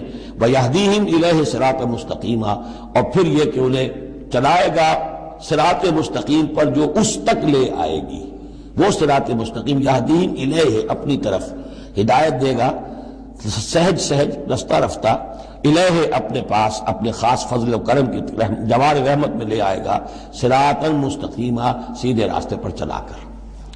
اب یہ جو ہے آخری ایک آیت رہ گئی ہے، پھر یہ استفتاء ہے. قانون وراثت میں جو ایک لفظ آیا تھا کلالہ، اور کلالہ کے بارے میں آیا تھا کہ اس کے اگر بہن بھائی ہوں تو ان کی وراثت کا حکم یہ ہے، وہ لوگوں پر واضح نہیں ہو سکا تھا، جیسے کہ خواتین کے بارے میں بعض اور مسائل واضح نہیں ہو سکے تھے. تو یستفتونک، اے نبی یہ آپ سے فتویٰ مانگ رہے ہیں، وضاحت چاہ رہے ہیں. قل اللہ یفتیکم فی الکلالہ، کہو کہ اللہ تعالیٰ تمہیں کلالہ کے بارے میں مزید وضاحت دے رہا ہے، فتویٰ دے رہا ہے، حکم بتا رہا ہے. ان امرؤ ہلک لیس لہ ولد ولہ اخت، اگر کوئی شخص مر گیا، فوت ہو گیا اور اس کا کوئی اولاد نہیں ہے، اور کلالہ اس کو کہتے ہیں اولاد بھی نہ ہو والدین بھی نہ ہو، ولہ اخت، اور اس کی ہو ایک بہن، فلہا نصف ما ترک، تو ایسے ہی جیسے ایک بیٹی ہو تو اسے آدھا ملے گا، تو اس کے مطابق اس کو آدھا مل جائے گا. وَهُوَ يَرِثُهَا إِن لَّمْ يَكُن لَّهَا وَلَدٌ، اور کلالہ اگر عورت تھی اور اس کے کوئی اولاد نہیں، کوئی والدین نہیں، تو اس کا پورا وارث اس کا بھائی بن جائے گا، پھر پوری جو اس کی دولت ہے اس کی وراثت اس کے بھائی کو چلی جائے گی. وَإِن كَانَتْ اثْنَتَيْنِ فَلَهُمَا الثُّلُثَانِ مِمَّا تَرَكَ، اور اگر وہ بہنیں جو ہیں وہ دو سے زائد ہو یا دو ہو تو 2/3 میں وہ شریک ہو جائیں گے. وَإِن كَانُوا إِخْوَةً رِجَالًا وَنِسَاءً، اور بہن بھائی ہوں بہت سے، فَلِلذَّكَرِ مِثْلُ حَظِّ الْأُنثَيَيْنِ، تو پھر وہ اصلی قاعدہ جو ہے کہ مرد کے لیے 2 عورتوں کے برابر حصہ ہو جائے گا، بھائی کو بہنوں سے ڈبل ملے گا. یعنی یوں سمجھ لیجئے کہ وہ جو حکم وہاں تھا بیان کیا گیا وہ اخیافی بہن بھائیوں کا تھا. اخیافی بہن بھائی وہ ہوتے تھے عرب میں کہ ماں ایک ہو باپ علیحدہ ہو، ان کا چونکہ خاص مسئلہ ہوتا تھا اس لیے بیان کر دیا. باقی عینی اور اللاتی، ماں باپ دونوں ایک ہو، اور یا یہ کہ مائیں علیحدہ ہو باپ ایک ہو، تو ان کا وہی قانون ہوگا کہ جو بیٹا بیٹی کا ہے. کہ جس طریقے سے کہ بیٹا اور بیٹی میں جس نسبت سے وراثت تقسیم ہوتی ہے ایسے ہی ان بہن بھائیوں میں ہوگی. یہ ہے یبین اللہ لکم ان تضلوا، اللہ واضح کیے دیتا ہے تمہارے لیے مبادا تم گمراہ ہو جاؤ. واللہ بکل شیء علیم، اور اللہ ہر چیز کا علم رکھتا ہے. سورہ نساء مکمل ہوئی.